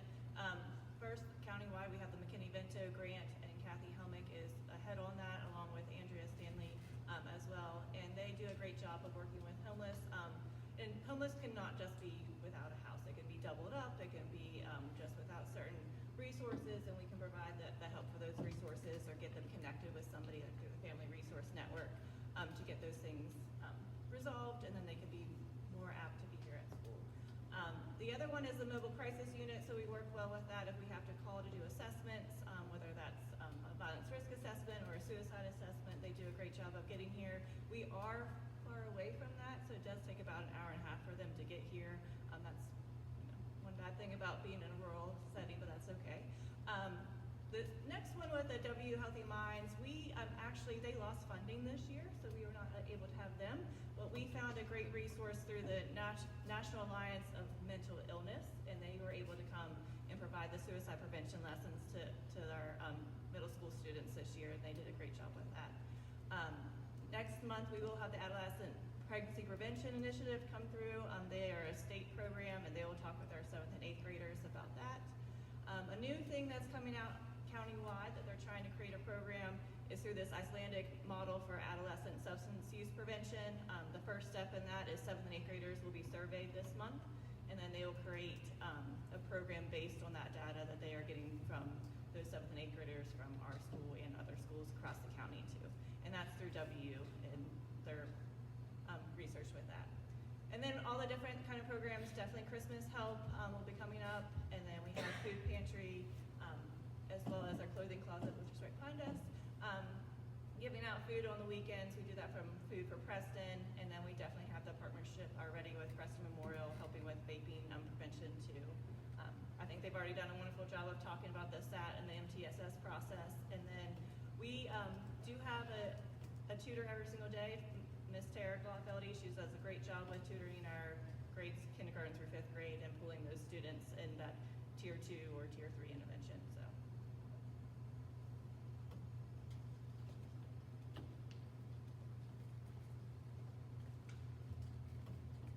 I'm here to just discuss further a couple more considerations. Before I do, I'm just going to go off script a little bit. As a parent who has a middle schooler and an elementary schooler here, and my daughter's in 8th grade, so we've been involved in school for several years. And years past at PTO meetings, LSIC meetings, at things that my kids were involved in, sporting events and stuff, there was a lot of talk about discipline in the school. And I don't hear near as much of that this year. And my kids talk often, and I think this was touched on earlier in one of the earlier presentations, the administrators are out walking the halls and in the classrooms a lot during the day, and that has an impact with how their relationships with students and also with the discipline in the school, I think, just having them out and about in the classroom. So I think she talked about that a little bit earlier about all the walk-arounds, walkthroughs, and that's just an anecdote for me. I don't have any evidence of that, but I hear a lot less about it. So that seems to be working well, so thank you. So we understand that funding is an issue and will continue to be. Additional staffing would help provide more individualized student attention, and I'm sure everyone here is aware of that, and it's something everyone is very sensitive to, but of course it's something we discuss. So the addition of a resource room would provide an additional resource to meet the needs of some students. It's not something we've been able to do here. We try to do small things like the different seating areas and the quiet areas and that kind of thing in room, but a resource room would be very good. In addition of a sensory room would be another resource to meet student needs and help with behavior issues. They've applied for some grants and we're waiting to hear results, but that's something we're working on. I was gonna say, Mr. Walsh, I know that Central Preston just recently decommissioned their sensory room upstairs and actually were able to order a lot of equipment. There's a lot of useful resources that could be potentially utilized there. I mean, we would have to determine the space here, but a lot of that stuff is in very good shape and could be potentially repurposed. So that might be, the sensory room might be certainly a possibility without a huge amount of cost.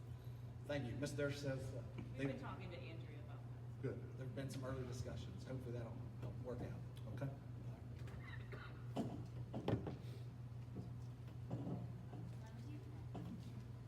All right, so for those of you who don't know me, I'm Jen Bonney, Dean of Students. This is just a list of our business partners, most of whom we already recognized earlier, and it just shows what they've done for the school. There have been a lot of donations, both for things to give to the kids for Students of the Month, discounts when we have activities, Shorthorns collect school supplies and donate it for us. The library comes and does all kinds of things at Stream Night and different, like the open house, back to school night, all those kinds of things. And the revitalization committee provides resources for families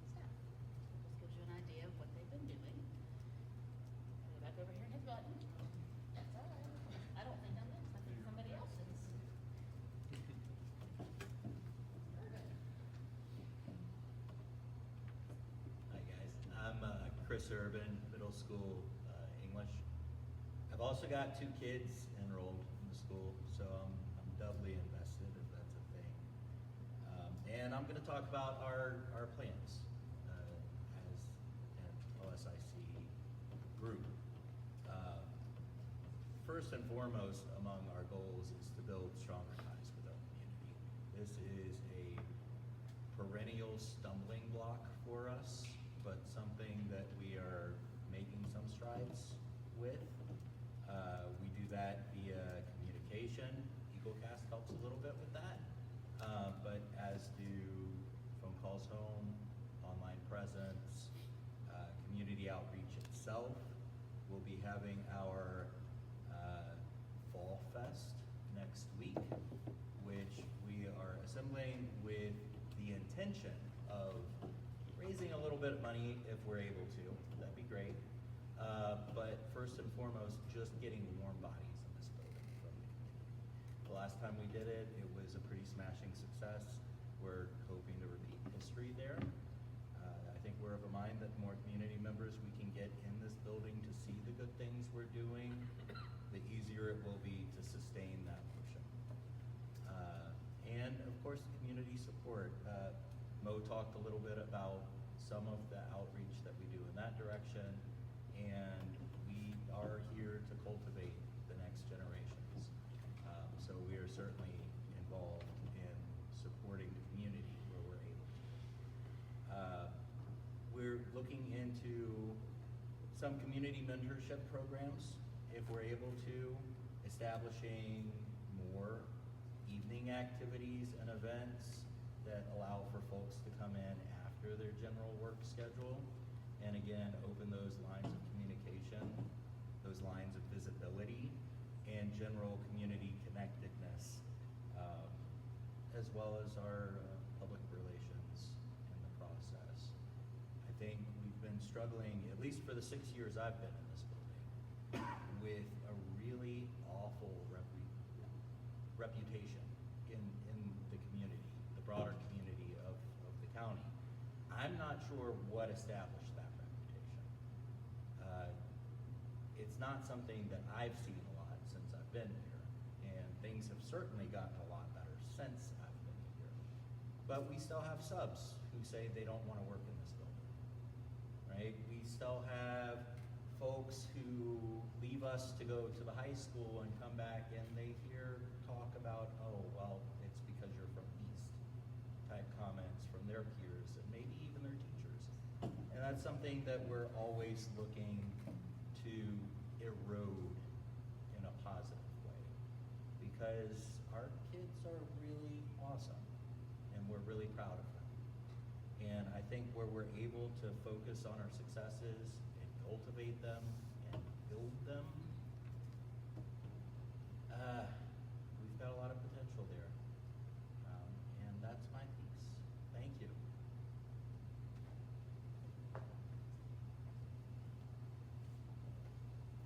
And then our final slide is just the different parent engagement activities and ways that parents can be involved in the building. Our library is completely staffed by volunteers. We have lots of classroom volunteers and chaperones, at least we will listen as they're approved tonight. They come in and decorate for like all the major holiday meals, like we do the whole cafeteria, and the kids eat kind of like by battery-powered candlelight. It's a pretty big deal to those kids. They help with our SOAR rewards and after-school activities. Back to school night, we have a lot of different community stations as well. We've done some different parent support events where we teach the parents how to use School with You and Seesaw, help with homework, different things like that. Our upcoming fall festival, we'll do a holiday literacy event, our stream night, and a summer kickoff. So, thank you. So at this time, we'll entertain any questions or comments. That concludes our presentation. Thank you, Mr. Schmidl, and all of Terrata East Preston School for your presentation. Questions and comments from board members? Thank you, Mr. Schmidl. As a parent, I know where I'm sitting, but as a parent, been delighted to work with you and see you in the school, and again, the feedback that I'm getting. I did want to share with you, I talked with some of the students and did a little bit of a poll, comparing you to the previous principal administrator. I wanted you to know that you lost in hairstyle. Open-toed shoes, you surprisingly tied. Okay. But you did win the beard contest. All right. So At least I got one. But no, but thank you. I mean, again, to Mr. Walsh's point about being in the halls and being seen, it is being seen, it is being noticed. The kids are talking, and I think it's in a positive light. So thank you for all that you and Ms. Bonnie are doing to change things. And to my local school, my children's school's LSIC team, again, I hear Mr. Urban, I see an all-star team of people that I know, and I think that, I mean, again, I expect to see Terrata at the highest part of the county every time I see any metrics that I get the privilege of seeing due to those that I see working in it. So thank you all for your efforts. All right. Thank you. Mr. Martin, I'd like to get a follow-up on just two things that they mentioned. First of all was Veda's comment regarding the declining quality of the lunch. Can we look into that and see, is it because of money? Is it other issues? And also for the LSIC, you all can make a recommendation to us at your next meeting and submit it to us electronically if you all have a specific recommendation regarding improving the quality of the lunch. It doesn't have to be once a year presentation, and I don't have the policy in front of me, but you have the power and the authority to make those recommendations directly to the board. But can we simultaneously? I'll certainly speak with Mr. Hogue. Maybe we can do some type of survey work up there just to try to ascertain exactly where the areas of concerns are. But that was one thing that I noted from the presentation. I mean, for me, that was the most important part, is the most important part of the day. The second part, this I guess would be for Mrs. Rush, there was mentioning that they need supplemental resources for Tier 2 supports for math. Can we look into that? And Yeah, we have a protocol, but I'll make sure it's not the best. There really is no tier 2 program for math that we've been able to find. We have been researching it, but I can still provide some further resources and guidance on that to clarify. okay, and then can you just follow up with the board on any response to that? And then lastly, the Algebra 1 option. I feel like we spend a lot of resources and time for our Tier 2 and Tier 3 supports for students, but our students that are getting the material in Tier 1, we are not supporting them, and unfortunately I think that causes us to lose students. So we do need Algebra 1 at the 8th grade level. I don't know if transportation to the high school for partial days can be provided for the county, if there could be some type of hybrid system where the students come one day a week and get intensive in-person Algebra 1s. I mean, that would be both K-8 and then moving into the 9th grade. But we do need a solution for Algebra 1. I mean, this has been a multi-year challenge. Agreed. I know it's not easy. We and discussed it. We can keep discussing it. And Have see we where we're ever looked or tried to do any kind of a course through like a Teams meeting style where it's literally a teacher teaching over a stream live where questions, just like they were sitting in the same classroom? Have we ever tried anything of that nature? such as like say taking an Algebra 1 class at the high school. We've talked about, we've not done it here yet. Yeah, I'm thinking having one Kind of like Algebra 1 teacher that's able to offer a course for all of our schools that don't have it in person, where literally, I mean, we are talking about kids that are at the upper, more trustworthy generally academically to sit and to pay attention in a room where we could offer a literal live teacher being streamed, not in the room, but being able to do that for our smaller schools. I know we have this virtual option that we're doing that's basically recorded and self-taught variations of algebra. But anyways, I just don't know if we ever looked at that. I think that would be something that we could afford to do, right? We could dedicate money to a teacher. If we can solve the timing, then yes, that is something that's feasible. Yeah, I mean, I think we got to be creative on this end for our students because, I mean, they need our support also. Just to clarify, the Edmundum platform is the platform the high school uses. It is also the platform we use for virtual for grades 6 through 12. That doesn't mean it doesn't have its flaws, but it is the same one. So we are using that as a contracted program for all of our virtual offerings. So we could probably need to look outside of that something. But for Algebra 1 in the physical classroom, they're not using Edmundum at the high school.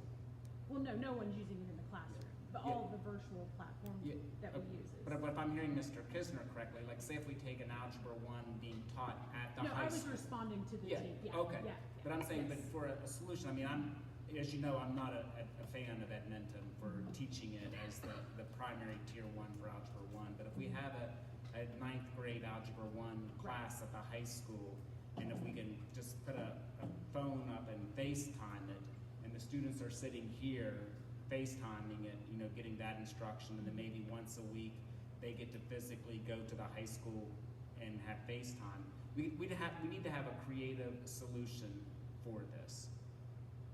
Yeah, we can look into that. Okay, thank you. I appreciate it. If I may call out one besides my beautiful wife, Ms. Veda, thank you. That's likely, pretty good chance I would guess, one of our valedictorians in the future, so I think everybody here should pay attention. You're probably gonna see her again. But thank you for giving an excellent student presentation, and thank you for being open and honest. I've known you for a while and you don't bite your tongue, and you did not disappoint today, so thank you very much. And we'll try to follow up and get some resolution on these concerns. Okay.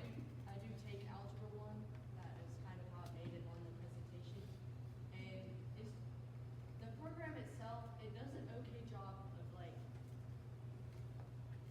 teaching you, but like per se, I could pass all of my quizzes and still not fully understand what I'm doing, because there is just not enough times where it is applied, and it doesn't do a very good job of saying, this is where you got it wrong. It just gives you how you should have done it, instead of like, well, you switched two negative signs instead of a positive sign, or you did this instead of that. It's just not as... It's not optimal. It's not optimal, Yeah. yes. And- And there are like online meetings where you could join a teacher, but none of them correspond with our class schedule. Like when I started this, the first one started at 7, but I was having trouble with like my function notation unit, and I wanted to get on with a real teacher, but the first one was at 9, and I got out of math at 8:52. Like there's just not an easy way to make it fit. Thank you. Okay, Mr. Seymour, comment, Mr. Tate. thank you. I mean, one thing I don't know, we could definitely utilize after-school explorers. Even now, we could probably begin to do that for anyone who would have difficulty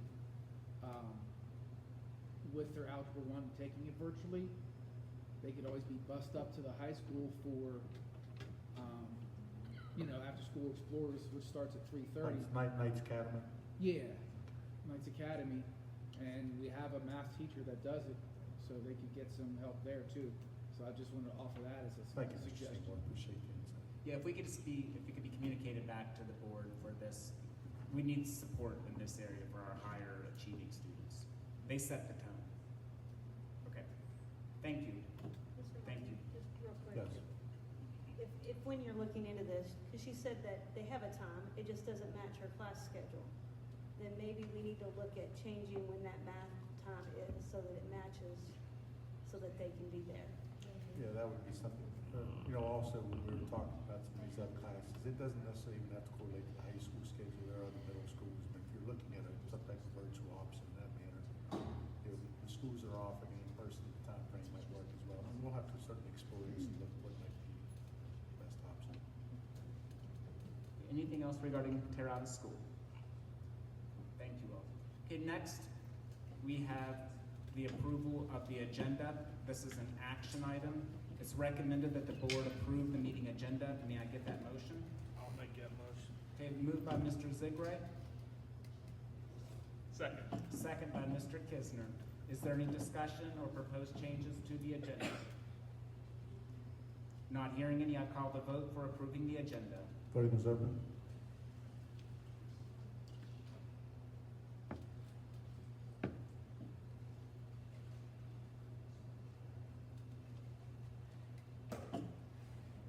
Motion passes 5-0. Thank you. Next, we have the meeting minutes from the September 22nd, 2025 meeting of the Preston County Board of Education. May I get a motion to approve the minutes? So moved. Moved by Mrs. Noss, Second. second by Mr. Zigray. Is there any discussion or changes to the minutes? Not hearing any, I call the vote for approval of the minutes. Voting is open.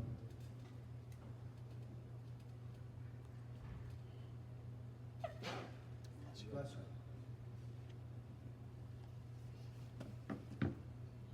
Motion passes 5-0. Thank you. Next, we have the service personnel agenda. It's recommended that the board approve the service personnel agenda. May I get that motion? So moved. Moved by Mr. Kisner, Second. second by Mr. Zigray. Mrs. Varner, any information you want to provide? Mr. Martin?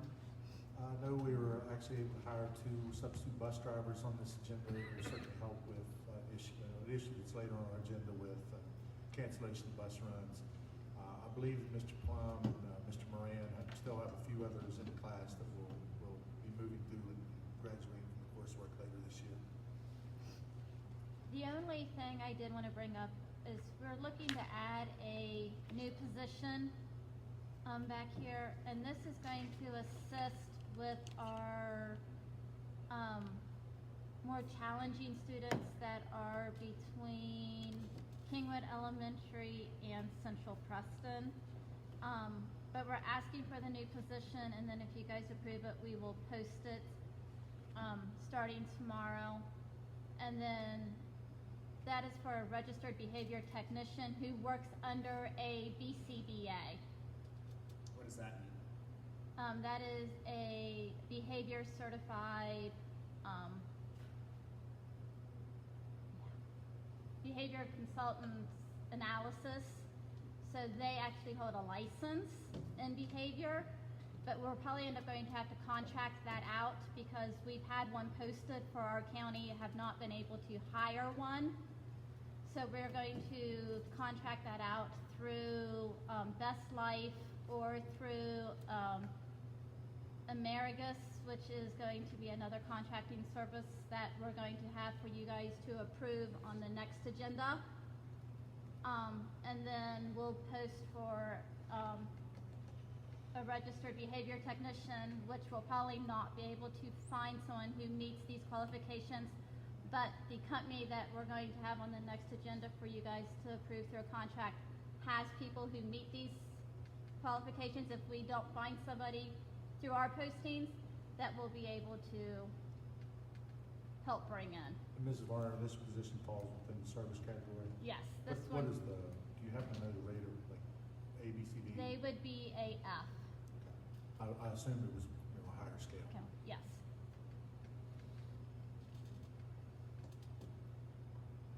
Okay, I would like to move for an executive session to discuss employee and legal. Okay, I have a motion on the floor for executive session for employee legal discussion. Second. Okay, I have a motion made by Mr. Kisner and seconded by Mr. Zigray. Is there any discussion regarding the motion for executive session?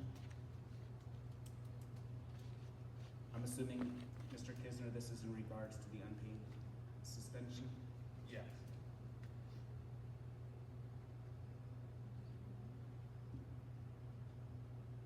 Any other discussion? Hearing none, this will be a voice vote, starting with Mr. Hovatter. Yes. Yes. Yes. Yes. Yes. Motion passes 5-0 at 7:50.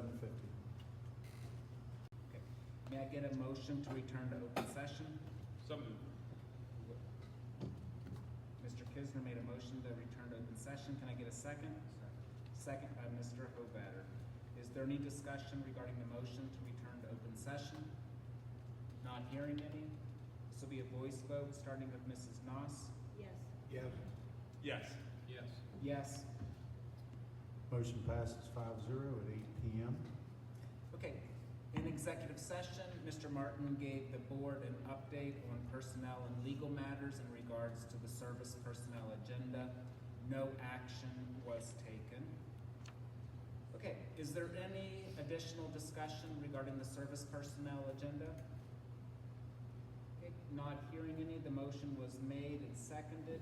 I call the vote. Voting is open.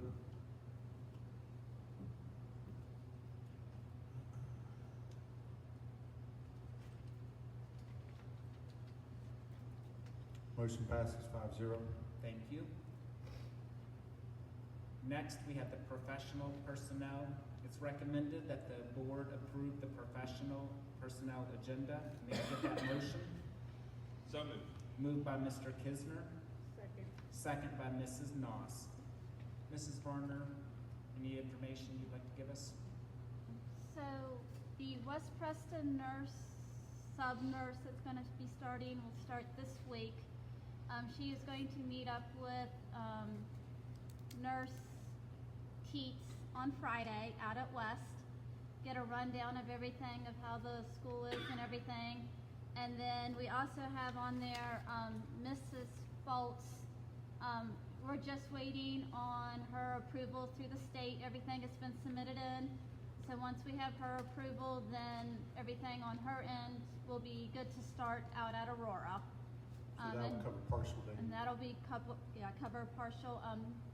Principal White reached out to me. She may have someone also interested in doing it full-time for at Aurora.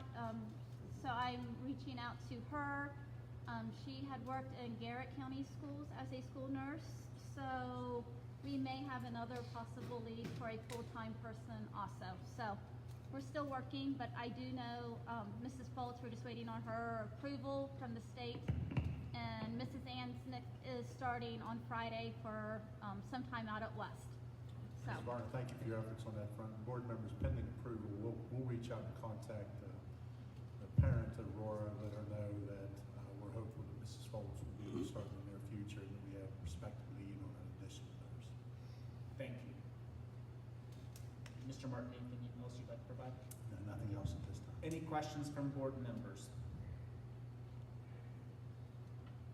Not hearing any down there? Okay, the motion has been made and seconded. I call the vote for the professional personnel agenda.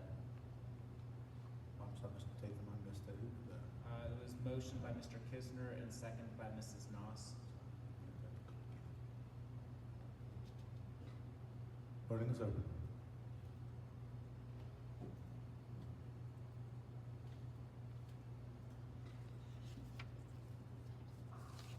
Motion passes 5-0. Thank you. Next, we have an off-site practice facility request. This is an information and action item. It's recommended that the board approve the request for Brewston School baseball team to be permitted to practice at 2 alternative locations when school facilities are not available or as deemed needed by coaching staff for the 2025-26 season. May I get that motion? So moved. Moved by Mr. Kisner. Second. Second by Mr. Zigray. Is there any discussion? Ms. Tatum, we've had similar requests from Brewston School for facilities for basketball, cross-country. I do anticipate one additional request for either, I can't remember if it's the boys or girls basketball program that we'll have on the agenda on the 27th. The one question I had for Principal Knotts in relation to this is, I know the one facility is definitely like kind of a pay-for-play type place. Coaching staff said that they would absorb any related costs in terms of use for the facility. The school would not incur any charges. Thank you. Any additional discussion?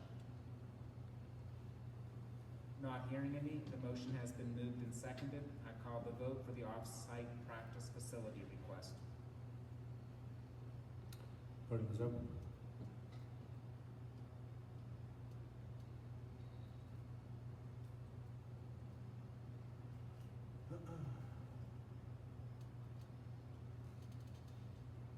Motion passes 5-0. Thank you. We now have an update on the issue of canceled bus runs. This is a discussion and information item. Mr. Martin? Yeah, just wanted to update. This was a matter that was brought to us by the Brewston School LSIC last year, or no, I'm sorry, the Faculty Senate last year, and I believe it was a presentation by Rebecca Stump. We had initially gotten legal advice from Trey Marone with Bowles Rice as it relates to the possibility of adding positions of this nature. I think there might have been a misperception with Mr. Marone as to our intent with this. He had advised that we were required to have I believe a 3/5 majority of the drivers vote to the affirmative for this action to be taken. Mr. Plum, myself, Mrs. Varner met with the drivers last spring. During the course of that, we had discussions, fielded questions. Really, during the course of that meeting, there was not a lot of people that could give reasoning as to why this would be a problem, because it was clearly communicated this is not a position like that we are going to, say for example, force upon the least senior driver in a particular area. What we are proposing is simply to post positions from an extracurricular nature that drivers could potentially bid upon if they were so inclined. The one stipulation we did put within the draft post is I really feel like it would really need to be a driver from the given attendance area, just because of the amount of time involved. What we're proposing is, in an instance where a substitute could not be obtained for a particular bus run, which would otherwise result in a cancellation of the run, that we could hire extracurricular positions with drivers from those given areas that upon completion of their morning or evening driving commitments on their regular run would then be able to pick up the additional route and deliver those students home.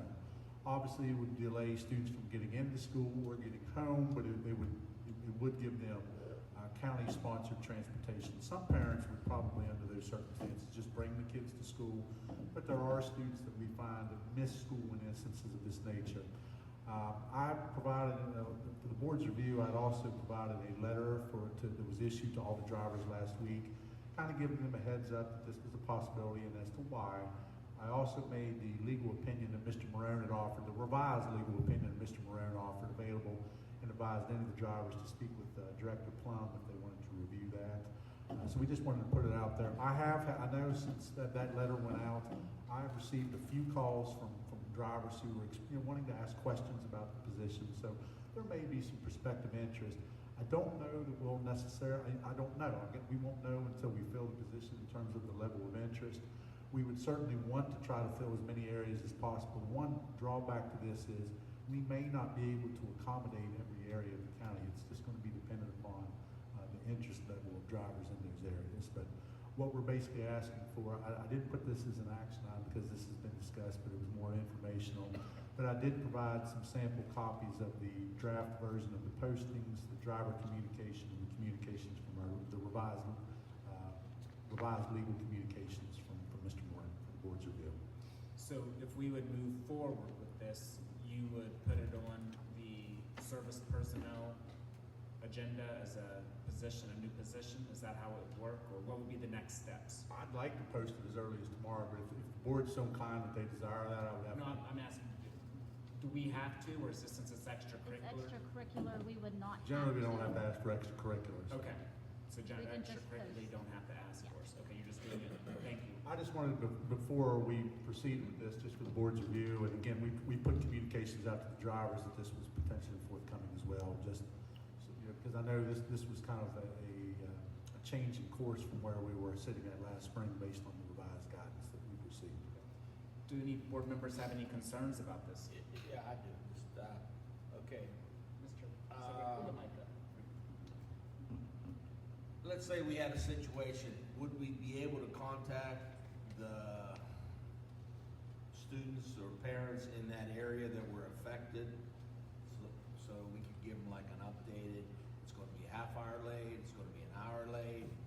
With what I would say is, Mr. Zigray, if we have drivers so inclined to bid on this, Mr. Plum would have to look at each run in that particular area. I mean, we would post an approximate schedule, but we would generally know the arrival time of the driver back to the school, and then they're gonna have to circle back out.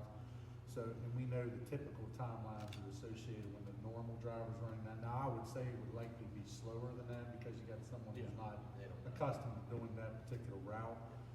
Although they might not have to pick up all students either, because some students, again, the parents may bring them, so they might not have to utilize as many stops as typical.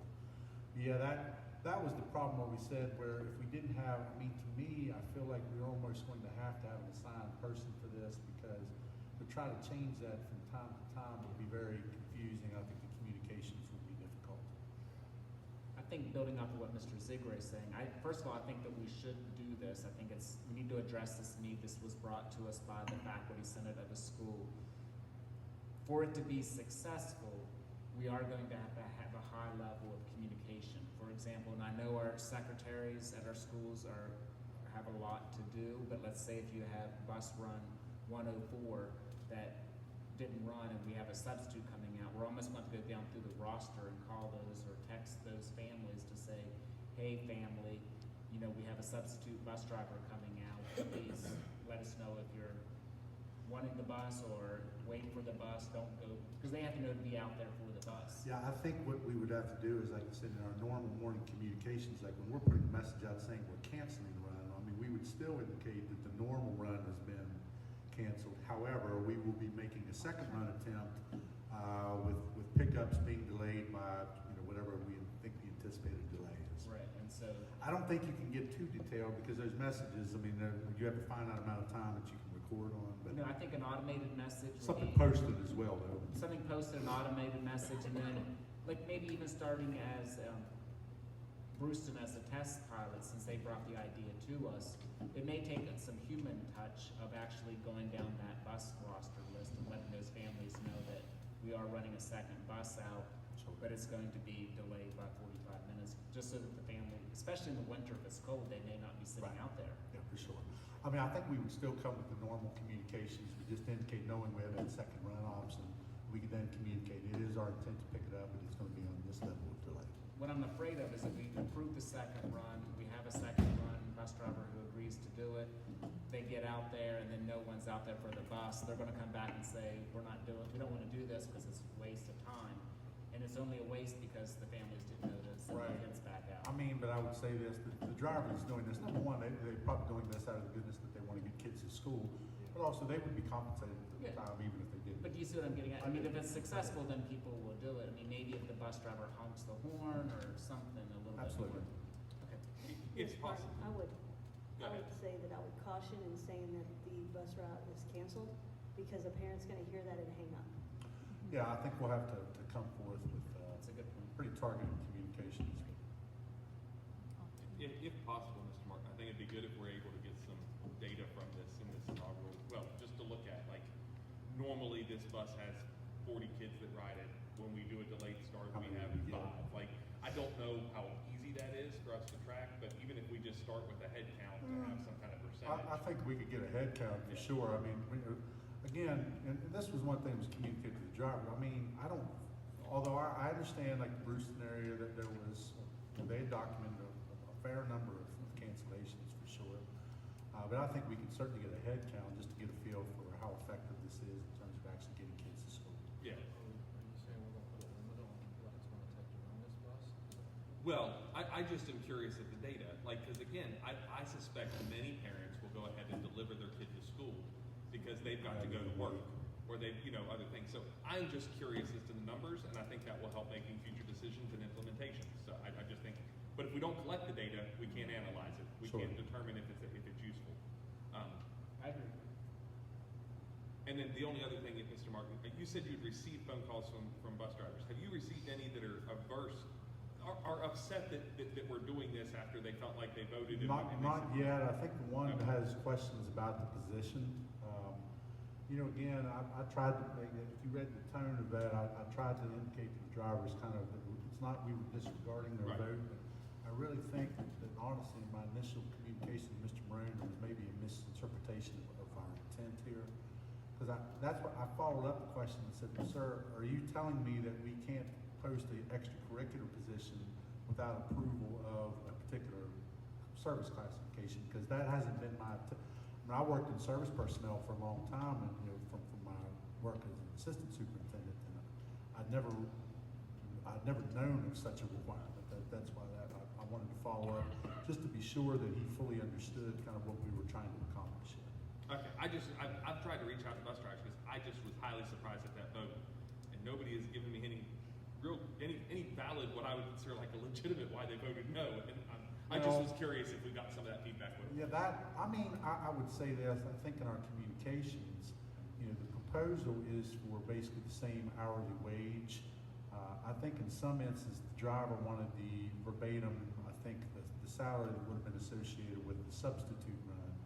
The problem that you run into that is we would have to treat that in the same manner for other service classifications. So we kind of open up the door. Yeah. Whereas typically with service, when you substitute in the service category, it's going to be for an hourly rate. Well, thank you for your. But if they go above and beyond, for example, a 40-hour work week, and they could incur overtime wages for that, which it would be at a heightened scale. Thank you, Mr. Burke. Okay, next on the agenda, we have the superintendent's report. Okay, board members, we have superintendent's updates from multiple weeks. I think we've had a 3-week interval since our last board meeting. The update from September 30th, I know Mrs. Layton during her presentation did mention Preston High was recently named the top 5 CTE program in the state of West Virginia. Mrs. Layton and Mr. Justice were able to receive that award at a state level conference. So certainly we're very proud of the work of really all of our teachers and staff, our students, in CT. You know, we've seen great strides in the program over the last few years and certainly appreciate the efforts of all involved. In addition, we shared some photos out from the Buckley Festival.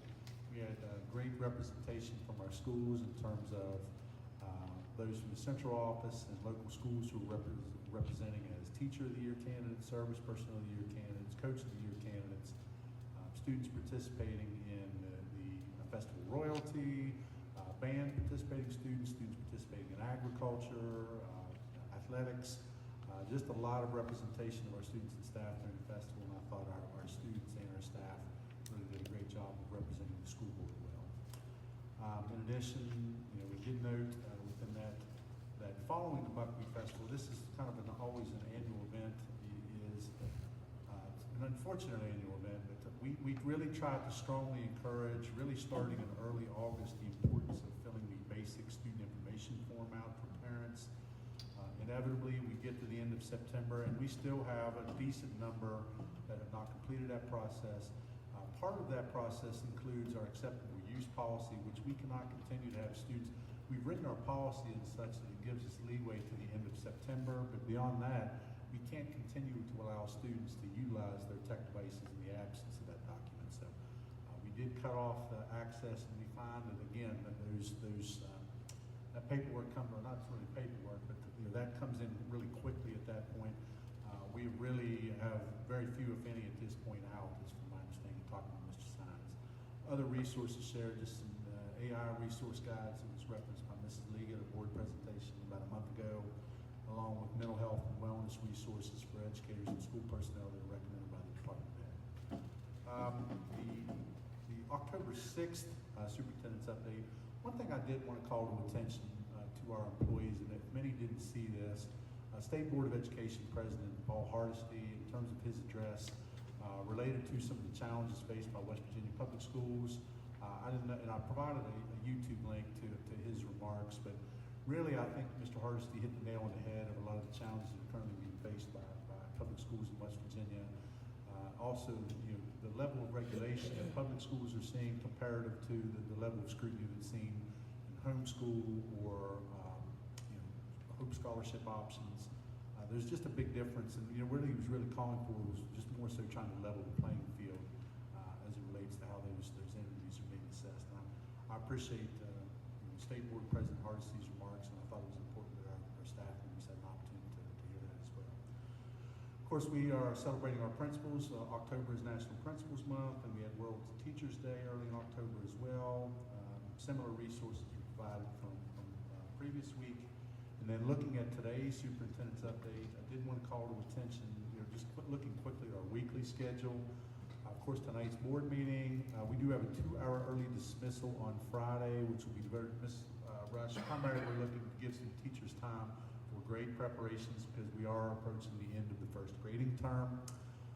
We do have a scheduled Title I parent advisory meeting that will be taking place on Monday morning at the board office. Next Friday, we will be out of school for a professional learning day, so no school for students or staff, so no school for students. Staff will be working. That is also PHS's homecoming game versus University High School. Our next board meeting, of course, is going to be scheduled the 27th at Aurora, and I did want to call to attention, I'll be going to Charleston on November 4th to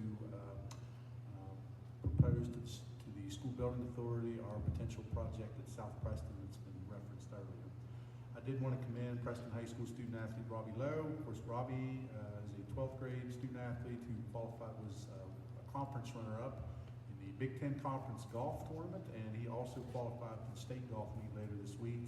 Certainly try to get Robbie recognized as an upcoming board meeting, probably the daytime meeting in November.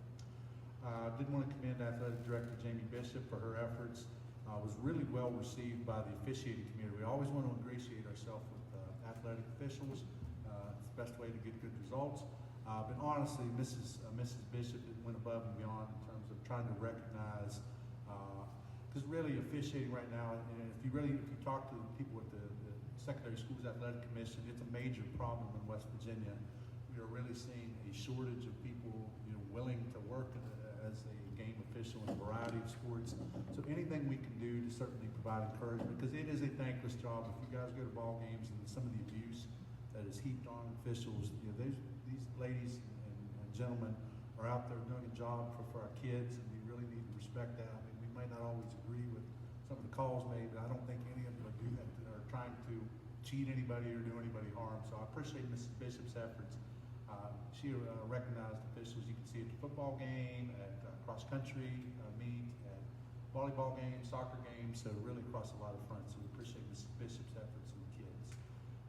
Did share out a professional PD sheet that was published by our academic coaches. I believe Mrs. Liga put this out for publication.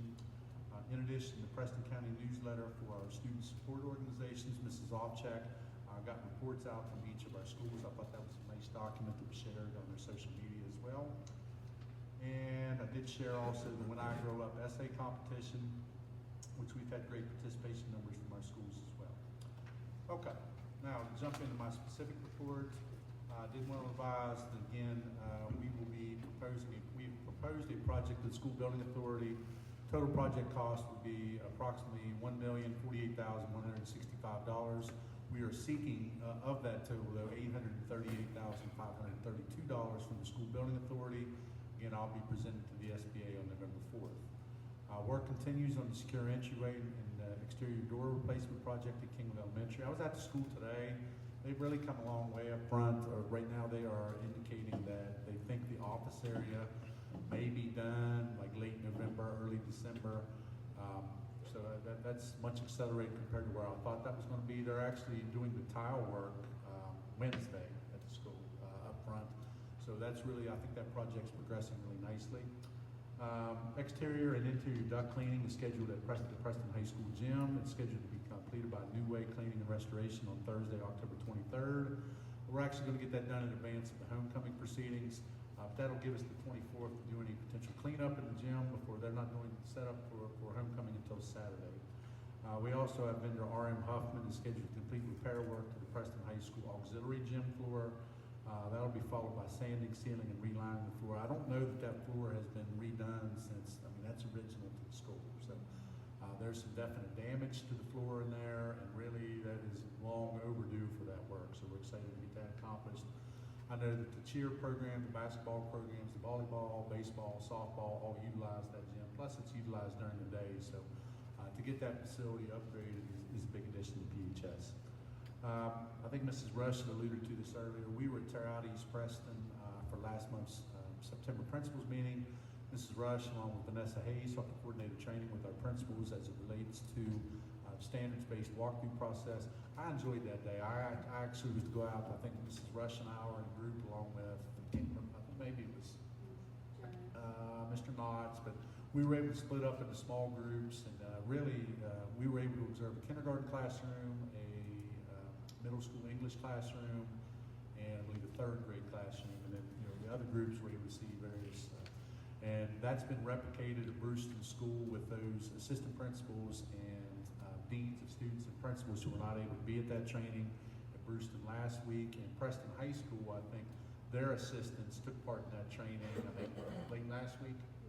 So I think that's been a really good process. And again, we're trying to get our principals more engaged in those type of processes at our principals meeting rather than just the typical sit and get. Mrs. Layton has been working in conjunction with schools, as she alluded to earlier, to finalize our second month enrollment count. As she said, unfortunately, it does look like we will see a decline in enrollment. Mrs. Kelly, I know, submitted a grant application to the West Virginia First Foundation. She submitted that late last week to assist for funding and programming and staffing at the Rollsburg Opportunity Center. I know Mr. Tatham submitted a letter of support along with County Commissioner Samantha Stone, so we appreciate Mr. Tatham's efforts on that front. Again, we looked at that monthly newsletter from the Student Support Organization. I think Mrs. Varner has already updated us on any personnel matters. Our next scheduled meeting is on October 27th at 6 p.m. at the Aurora School. I don't believe we have any presentations other than the Aurora School Local School Improvement Council curriculum team. I'm going to be real brief with this, and maybe I'll put this back on the agenda for greater discussion, but we did receive our county approval status and accreditation processes. We were identified, we got off of any improvement status as it relates to attendance, so we're happy about that. We have continued on for math achievement. We are on watch in math achievement, which means we didn't meet the metrics that were required to get off on watch status, but we made enough level of improvement that we didn't progress to more intensive intervention from the State Department. One thing that I was disappointed is not the right word, but I'm seeking your clarification. We were identified for needs improvement as it related to our transportation department. And board members, I shared with you communications that I sent to the director of the county accreditation process, because my questions is the document that's put out there that's to be utilized for assessment of all the areas are published on the State Department website. And when I compared the document that indicates this is our assessment tool to the actual score to implement, there were point variations in terms that they didn't line up. There were categories that were not noted that were to be used. So, I posed some questions, and I did receive a response from Ms. Kreiner that this area, she did not have a ton of expertise in this particular area, but she would follow up with communications with the State Transportation Director upon his return. I mean, the areas where we lost points, and again, board members, I think I shared that, we only had 2 areas where we lost points. What's that? Yes, it's no longer embargoed, that's correct. Because it's published, you can now go to the website and find that, but my question was also, it seemed odd that we had items that were worth 20 and 25 points, and we received no level of credit for those. What I've asked for is, we're required to submit a plan of improvement. I just need to understand where we've lost points, why we've lost points, so that we can respond appropriately. And that's really what we're seeking. So, we haven't had an issue. I did notice there were about anywhere from like 17 to 19 counties that were identified of the 55 in transportation. So there seems to be some change, because that number definitely has climbed compared to previous years. So, but I did kind of share those communications with the board. In addition, the schools in terms of what are designated as CSI schools, these are the lowest 5% of performing Title I schools in the state of West Virginia. They can meet in a variety of criterion. Schools that are identified, and at this point we have no schools in that category. Preston County had no schools on that particular list. We did have one school that was identified as an ATS school, which again is showing that one of our subgroups is performing at a level that requires some level of technical assistance. Kingwood Elementary was our only school that was noted on that metric. And fortunately, West Preston was able to move off of the improvement status as it relates to special needs, or I'm sorry, I was saying that wrong, children with disabilities. I'm using the wrong category titles, but I'll try to have a little more, more polished presentation of that, but I did want to share that information that just recently came out from the board. Board members, I also shared, based upon our discussions in executive session from the last meeting, I did share some of the documentation that was requested for approval. Mr. Kisner, I did not get the scripting yet for the principals. I do intend to have that ready for our next scheduled principals meeting. However, I know a lot of the concerns that were brought forth there were openly discussed at our principals meeting at Terrata later that week. So just wanted to update the board on those matters as well. Mr. Tatum, that's all I have at this time. Thank you, Mr. Martin. Any questions for Mr. Martin from the board? So, I mean, we can do the KES thing, I guess next time, because you said you're gonna have some more data on that. The bus thing, if I'm understanding your attachment, there's a 4-page attachment of your correspondence. I don't think that what you've attached has any response from her to you saying, hey, I left you a voicemail. I do have that. I can actually forward that. She did get back and indicate that that we would get a response upon the return of the transportation supervisor, which I believe is Jim Lacey now. Okay. I don't know that I may have provided you just the email that I had sent to her. I have gotten a response back, it was your response. but she did not necessarily update in terms of anything in the specifics yet. But the That's the actual score sheet that we received. Okay. I didn't get that, Mr. Plum was able to supply that to me. So we got 100% of all points except for Those two areas. right. And they gave us 0, and then they have the metrics below that, but there's nothing that tells us whether, I'm assuming a higher score is worse of the bottom area, because again, like there's no legend, but anyways, I understand you're waiting on more guidance on that. I just was very surprised, because we just got an accolade for our mechanics I know. within the past year. That's where, I mean, again, I'm not kind of calling anybody to I just need more information. I just Yeah. would kind of I need to understand why we were marked down. That's what I'm seeking. Yeah, and I would just request that when we get that information, I would, as a board member, like to know how that correlates to an investigation that was done internally of some of our processes and maintenance, like how this data correlates with what our findings was at that point in time, when we figure out what those results are, just to prepare for that. Absolutely. Whenever that occurs, please. Sure. Anything else for Mr. Martin? Mr. Hovatter, Mrs. Noss? Okay, not hearing anything? Okay, thank you, Mr. Martin. Welcome. Next on our agenda, we have the out-of-state field trips. This is an information, this is an action item. It's recommended that the board approve the submitted out-of-state trips, including the Preston High School girls basketball team request to travel to Savannah, Georgia on December 18th through the 20th for multiple scheduled games at Savannah Christian High School, and the Preston High School Agriculture Department in Preston County. FFA, I'm sorry. So Preston High School FFA request to travel to the National FFA Conference in Indianapolis, Indiana on October 28th through November 1st, 2025. May I get that motion? So moved. Moved by Mr. Hovatter, Second. second by Mr. Zigray. Okay, is there any discussion? Not hearing any? Appreciate you putting it together. Thank you. The motion has been made and seconded. I call the vote. Voting is open. And I'd really like to get some of the students involved, particularly from the FFA National Conference. We'd certainly like to recognize those at an upcoming board meeting as well. There's a lot of students with some great accomplishments there. Motion passes 5-0. Thank you. Next, we have the chaperone and volunteer list. This is a discussion, information, and action item.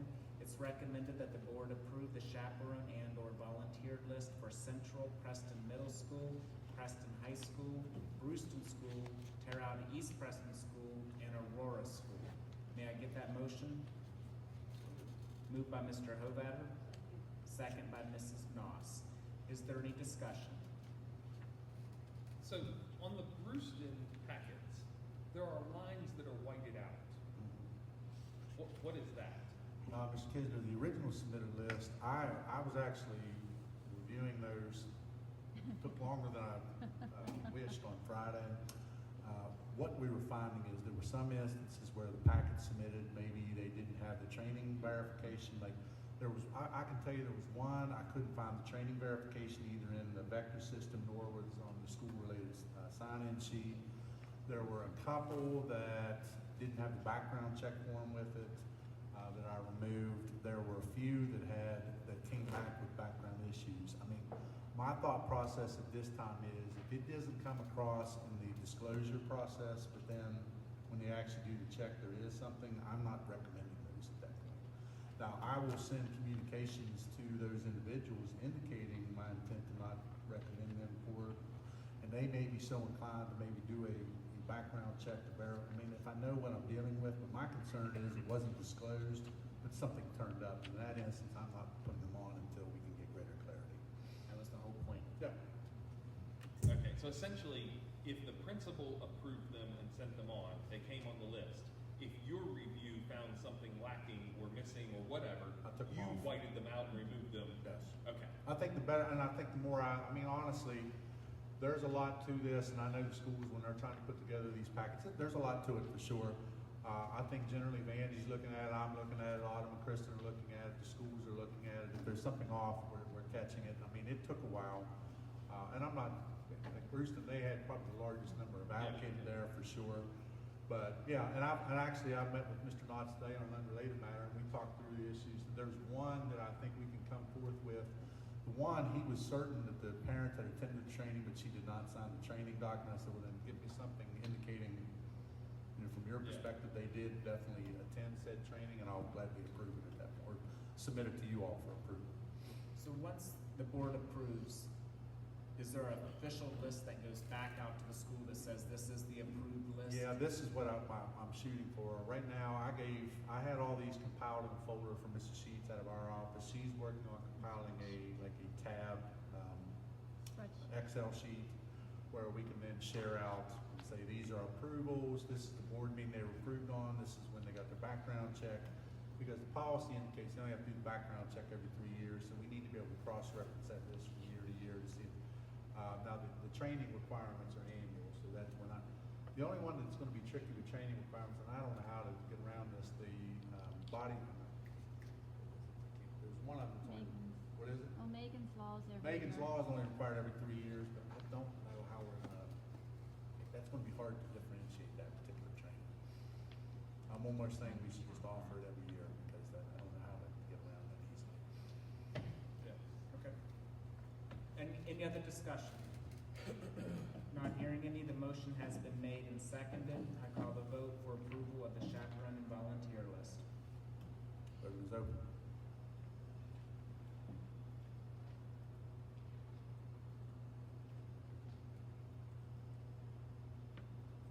Motion passes 5-0.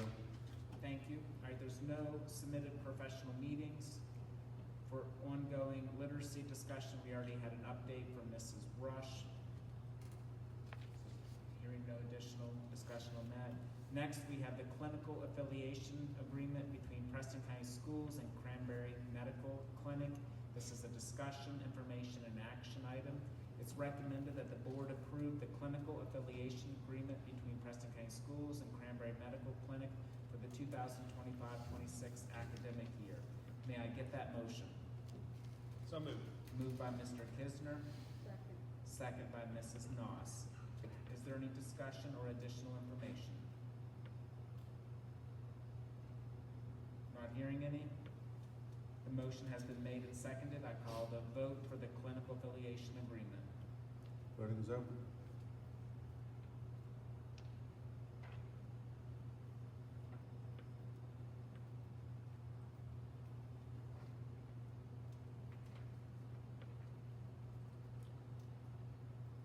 Motion passes 5-0.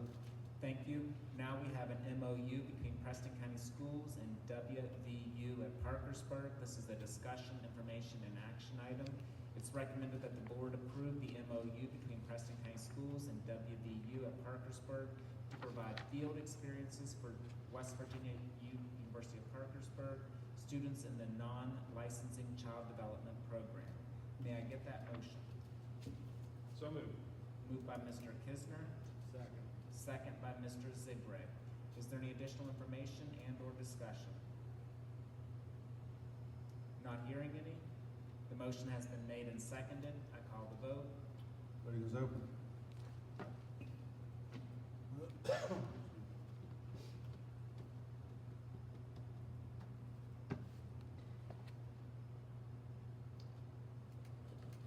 Motion passes 5-0.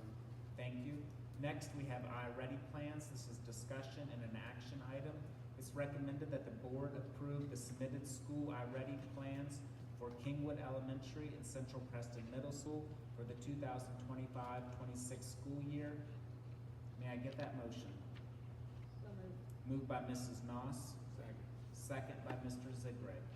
Is there any additional information, discussion, or discussion amongst board members?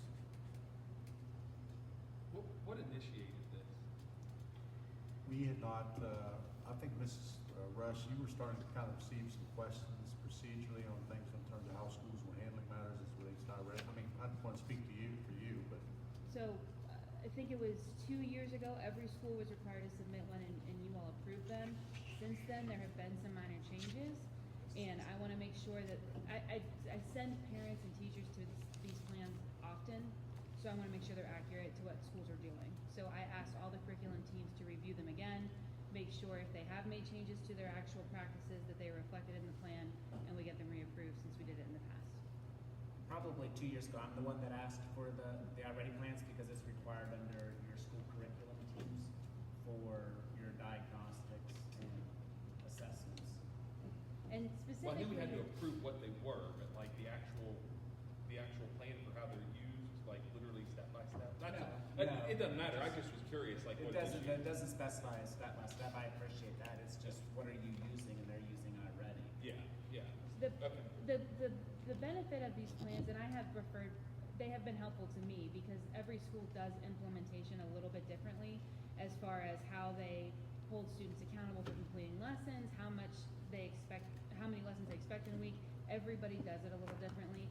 And this way, when I get calls, I always go to these plans and say, this is what they agreed upon, this is what I'm supporting, this is what was approved. It just makes it a little bit more streamlined when people ask questions about procedures. Yeah, and this is the way it's supposed to work because the school was coming up with this plan, so they should have buy-in from their teachers. Yes, and it's been a good place to send, and it's also a good conversation for me with principals when teachers have questions and the answer is in the plan, it means they're not having clear communication, so it's been helpful to have this in place. The others weren't quite ready, so we'll have them for the next meeting. Okay, thank you. Any other questions or discussion? Not hearing any, the motion has been made and seconded. I call the vote for the iReady plans for the 2 schools. Voting is open.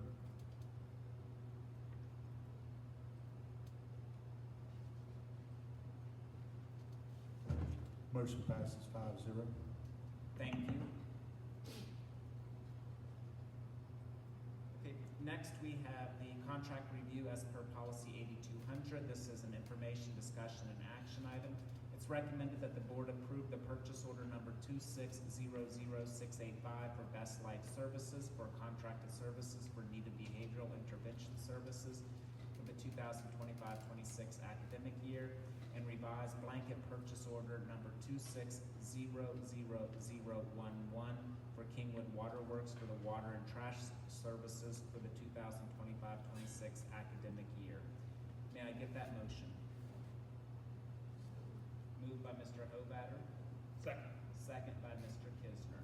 Just take my apologies. Looks like when I uploaded these, I uploaded the same document twice. I'll get that modified. I have Kingwood Waterworks uploaded twice, but the amounts and the purchase order are correct.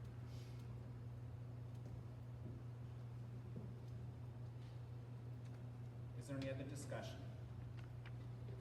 The Best Life Service is for $100,000. Exactly. We approved the MOU previously. This was just the MOU since it's over the 100,000. Which, again, typically utilities aren't necessarily required, but I've told you before, if it's over 100,000, I'll put it in. Okay, any other discussion? Not hearing any, the motion has been made and seconded. I call the vote.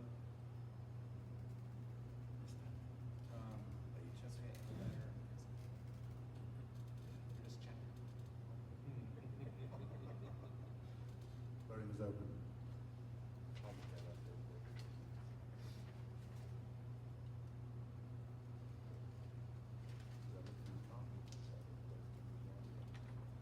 Well, I remember thinking, that's Yeah, weird, they're both rated 156,000. The other one's 100,000. Yeah, my brain did not process today. I was gonna ask, I noticed they were both Kingwood, but. I looked on here to make sure it didn't change. Oh, the great answer. Motion passes 5-0. Okay, thank you. Next, we have the levy check report. This is an information item, and that report is made available to you. Any questions or comments?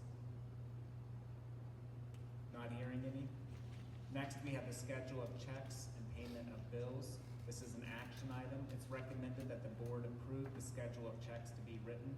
May I get that motion? So moved. Moved by Mr. Kisner, second by Mrs. Noss. Okay, is there any discussion? Not hearing any? The motion has been made and seconded. I call the vote for the schedule of checks. Voting is open.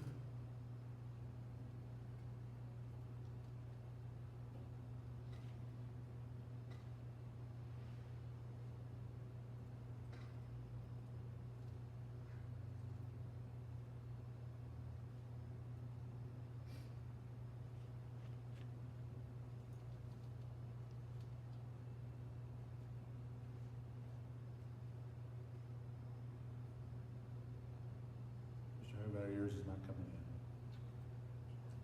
It's because he didn't send it. Motion passes 5-0. Thank you. Next, we have budget journal entries number 107 through 118. This is an action item. The actual individual budget journal entries are listed in the public content portion for what each one is. Okay. May I get the motion to approve the budget journal entries? So moved. Moved by Mr. Kisner, Second. second by Mr. Zigray. Is there any discussion? Not hearing any, the motion has been made and seconded. I call the vote for the budget journal entries. Voting is open.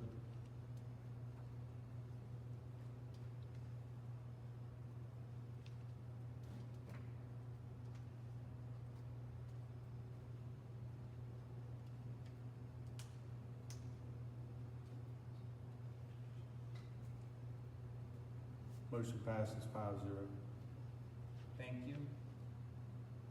Next, we have the fiscal year 26 carryover supplement from FY 25 balance. This is an action item. It's recommended that the board approve the carryover budget journal entries to reallocate unspent funds from the prior fiscal year 25 into the current fiscal year 26 budget. May I get that motion? So moved. Moved by Mr. Kisner, second by Mr. Hobatter. Is there any discussion? Mr. Mark, there's just a lot of accounts that say new next to them, and I feel like if we're carrying over from the prior year to the next year, I don't understand all the new accounts. I know we had this one other time in the past, and I had asked, and they said, well, it's the first time that we've used that account in this, say for this school. But for instance, on page 2, I mean, we have food expenditures.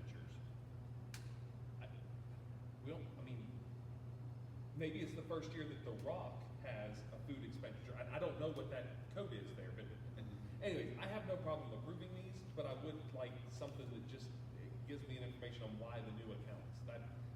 I took it that it was new because it was the first time that account had ever been used, not that it was just the first time that year. And so I don't understand. I mean, there's just a lot of new accounts. So maybe it is per year. I would like an understanding. I have no problem approving it tonight, but I would like to understand. Yeah, I'm certain I'll talk to Mrs. Kirster. I think she can probably assist better than I in terms of giving you a better description. Yeah. Kisner and Hobatter, second. Okay, is there any other discussion? Not hearing any, I call the vote for the budget journal entries for the carryover supplement. Voting is open.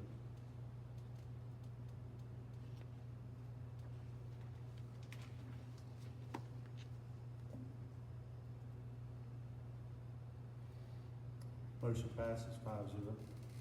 Thank you. Next, we have the school support organization update. This is an information and discussion item. Mr. Martin? Mr. Tatum, I did want to advise the board, we had a meeting back in late September. It was coordinated, Mrs. Varner was in attendance, myself, Mrs. Kerstetter, Mr. Kisner, and Colleen Sabatino, who is the finance accountant for Preston High School. We actually had representation from 11 of 13 school support organizations that we would anticipate that will be in existence this year. The other two organizations received information in terms of requesting a copy of the video and the pertinent training materials. I was actually really pleased how this meeting went. We had a lot of good questions I think that got answered. Again, I appreciate Mr. Kisner's attending. He kind of got us kicked off with some opening remarks and fielded a lot of questions. Mrs. Kerstetter followed up. I was able to offer some insight along Mrs. Varner and Mrs. Sabatino was really able to speak to it from the school standpoint. At the time of the meeting, I think we already have 6 packets submitted. Mrs. Kerstetter is hopeful to have as many as possible compiled for the board's review at the meeting in Aurora. So I would anticipate that number is climbed since we had 6 that already submitted at that time. And again, a couple organizations that have not submitted in the past, had representation there that I anticipate we'll get them on board this year as well. Thank you for the progress on that. Any questions or comments? I'll just say, I talked with 3 organizations outside of Terrata, my wife being on the Terrata one, so she was there. But the feedback was very positive. They all felt like they learned something. We're very happy that they attended. I was concerned about how they would come out of it, which is why I'd asked to make an opening remark, and I was completely unnecessary for me to be talking like you often think. But isn't? But overall, again, it was very well received. And I think we were able to accomplish, the meeting ran just about an hour on the dot. But I feel like we opened up a lot of time for questions and were able to get those, and I think we're even able to follow up with some questions in the afternoon, so I was pleased. Great. I'm glad we're proactively working on this. Yes. Okay. Any other discussion? Not hearing any. Next, we have the Step 7 budget and concerns for non-Title I schools. This is an information and discussion item. Mr. Martin? Yeah, board members, just wanted to offer, obviously based on feedback from the meeting in Brewston, just some additional information as it relates to the Step 7 budget. I have attached a budgetary, a submitted budget from Mrs. Kerstetter as it relates to FY26 Step 7 funds. These funds, in terms of how they are, budgeted, carries everything from countywide software to school-related services, textbooks, educational activities and expenses, copier expenses, art supplies, coaching salaries. So again, this is a widely utilized funding source, and in the absence of the levy or federal COVID funds, this is really the most substantial set of funding that we have coming to us. Did want to, and again, what that budget document again is give you a greater detail as to some of the big ticket items and even the smaller items that are inclusive within that budget.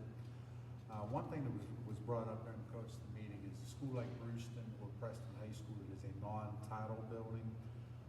And everything that I've found is we would not be able to, for example, to supplement an individual school, say, for example, from the Step 7 budget.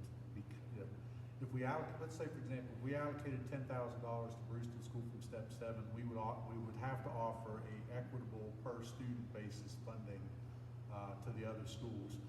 Title innately would require additional funding because their students are recognized as low income and there's greater need in that school, so that's what necessitates that additional funding. So to supplement them specifically with Step 7, unfortunately, is just not legal with federal monies. School supply allocations are not annually granted. I mean, realistically, there have been years where we have offered a robust Step 7 budget for schools. There are years we have offered none. There were years that we offered some level of funding, but the schools had to apply for it. So it's been kind of a mixed bag in terms of the approach that's been offered to schools through the years. Probably one of the biggest expenses, and I think where we need to be very cognizant of where we're spending is, our textbook adoptions. This is where we're funding our textbook adoptions. And, in taking direct recommendations from teacher teams, we have not really held back. I mean, I think when the teams have come forth with recommendations, we've tried to fulfill those needs as much as possible. That certainly is an expensive endeavor to do so.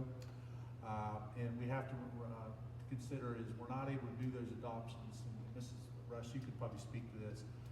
Now, rather than one large expenditure, though, we're having pretty large expense, like for math, because we're repurchasing certain materials every year because we weren't permitted to do them on that longer term purchase as we've done in years past, based on state finance policy. Am I correct in that? Yeah, so now when we spend textbook money, we have to remember that we have to repurchase the math and then, That's and smaller social volume, studies. certainly, but. Yeah, but it's a more long-term, as opposed to, okay, we've taken care of math for the next 5 years, now we're moving on to the other one, so it's a little bit different.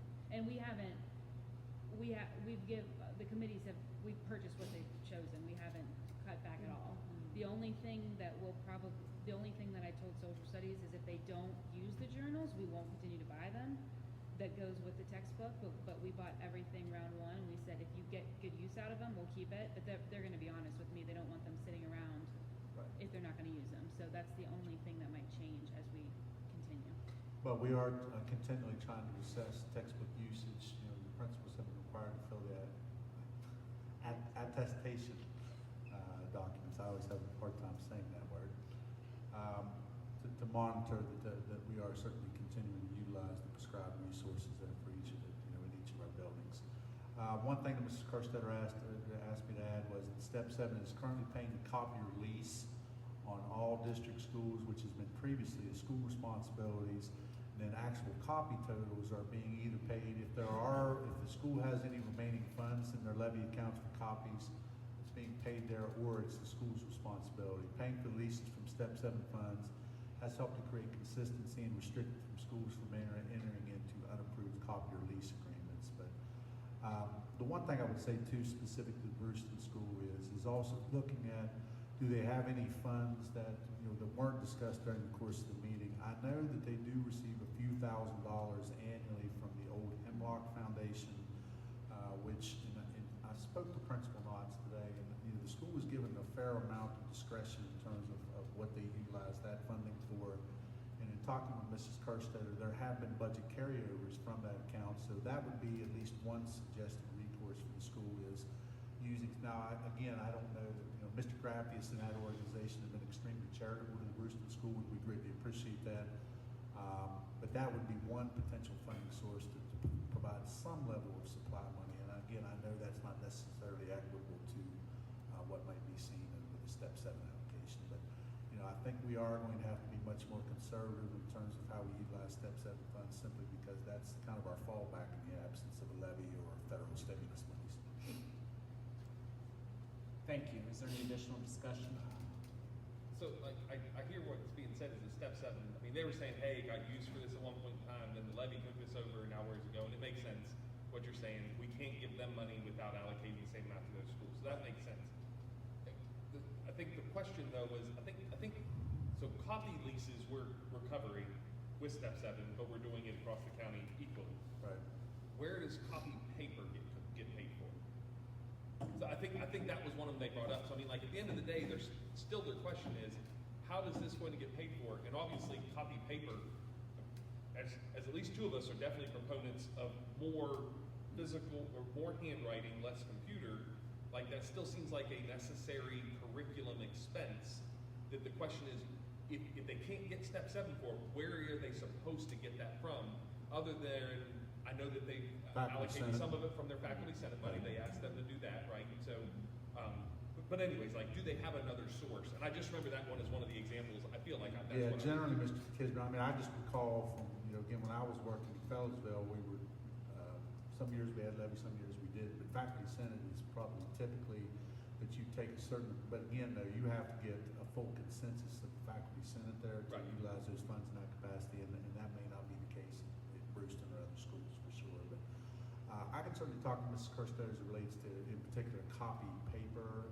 The way I understood that, though, the actual, I think the copy overages was the school's responsibility, but whether there's any paper allocation, I can certainly try to find normally out. a copy lease does, or copier lease only covers toner and maintenance. It doesn't cover the paper. So I feel like their bigger question was, where do we get this from? Like, and I think while we can say faculty senate money, we also know that they probably weren't spending that on candy bars before. It probably had a purpose that's now, that's going to get, so anyways, again, I'm not saying we saw it on, like, one thing I will say as a board member, I know that we did have some areas of levy money. I don't know if we had any, we had an area of the levy money previously that was being used for supplies, if I recall. The determination was, how is that going to be allocated and what's it be used for? I personally think that would not be a bad idea, looking at some of these schools that don't get Step 7. If we have money that this would fall under. I understand what you're saying, if there was carryover there. I don't know that there's any left, but I mean, the verb, you have to be careful with that too, because I think the verbiage required that it be paid on a per pupil allocation. I mean, I'd have to look at the wording. I will say, Title I, only one Title I school do I know of using their title funds for paper. So even the ones that have title, I think they're using faculty senate is my assumption, even if they have title funds. Most of the title, I know of one that did buy paper, a significant amount of paper for their building, but most of them do not use that fund for that. Okay. That's I'm just trying to figure out, like, to their question, where do we get the funds for those needs? And I see paper and copy paper as a requirement for the type of education that I think we're wanting to provide. My own kid's writing is not great. He should be doing more of it. At least one of my kids. I'm not trying to point out a teacher or a a child, just in general, I think that there is definitely a lack of some of that. So the only question I had, Mr. Martin, on the step 7 report, it says at the bottom, the second section up says art supplies 5 out of 6 years. Does anyone know what that means? Because this is a year budget for 5 and 6. So that is back when we adopted 5 or 6 years at a time. The art teachers did not adopt a textbook. They chose to take their, what would be textbook money for fresh art supplies instead. So they didn't want money going to a textbook. They wanted it to go to new paper, paints, clay, whatever. So they get that money no matter what because it was allocated as part of their adoption. Okay. And that was distributed them for just 5 years, and then the remainder is all that they had for the 6th year? It's a total of 6-year adoption. This is year 5 out of the 6 years of adoption. This year is the adoption year for music, art, PE. Right. Yeah. So we'll do the adoption, and if they want a textbook, we'll buy a textbook. If this is still an option for them to choose supplies instead, we'll renew this agreement, basically. Okay. Just saying that's 1 year as well. So this is year 5 of their 6 years. Yeah. Okay. The whole budget is based on 1 year's allocation, so that was why. Right. So I'm saying so is every other item. That was what I didn't understand. Yeah. Okay.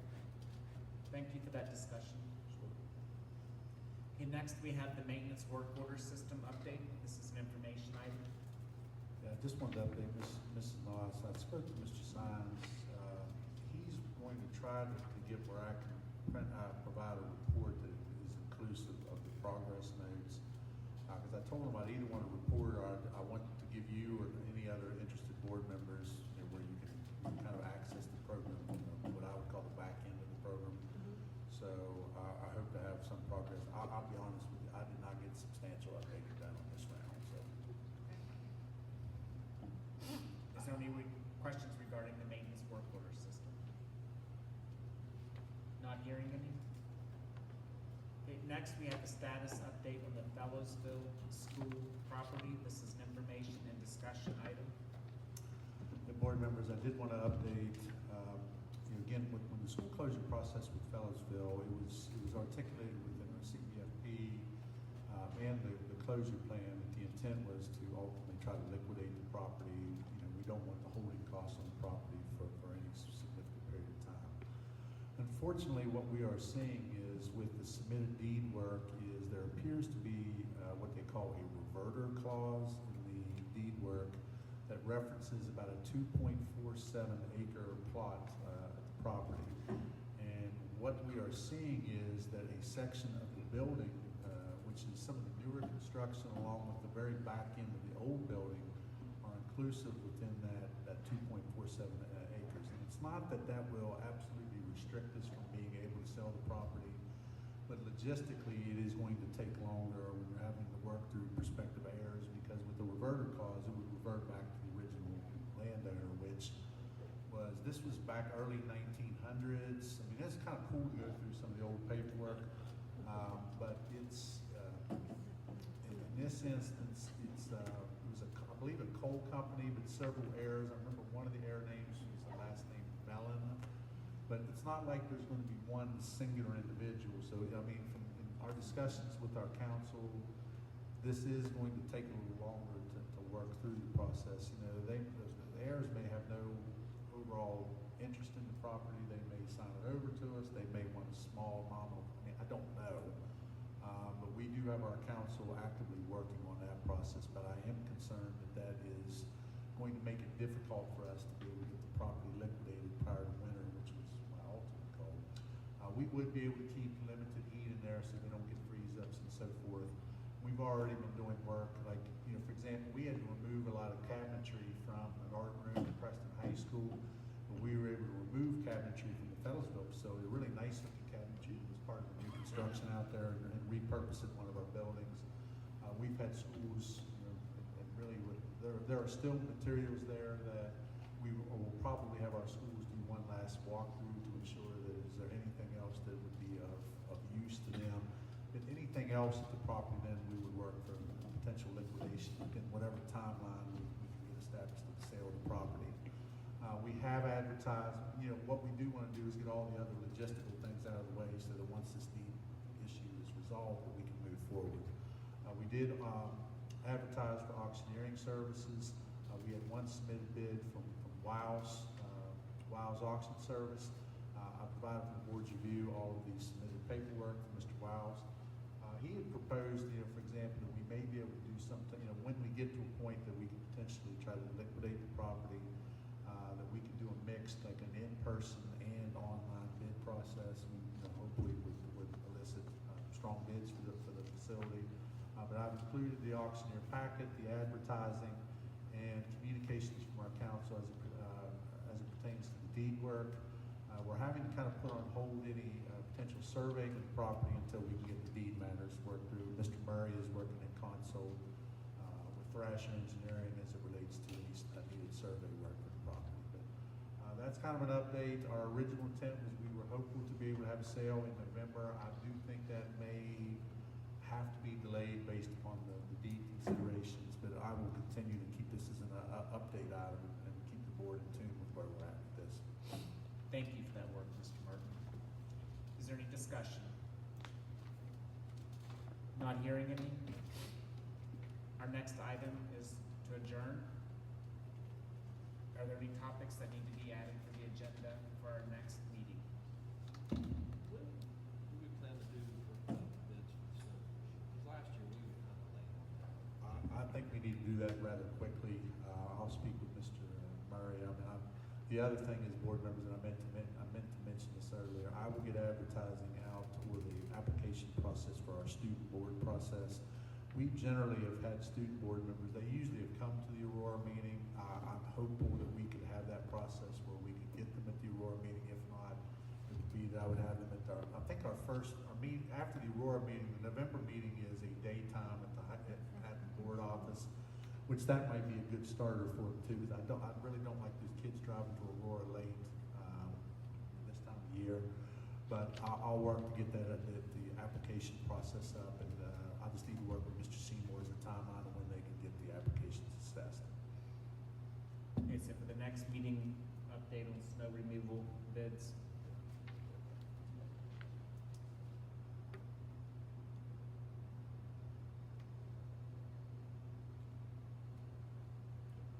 Anything else? Okay, not hearing any, I'll take a motion to adjourn. Moved by Mr. Hovatter, second by Mrs. Noss. Is there any discussion on the motion to adjourn? Not hearing any, it's been made and seconded. I call the vote. Voting is open.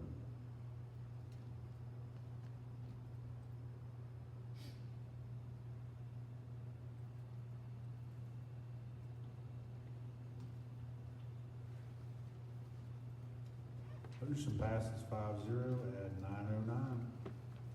Thank you, everyone.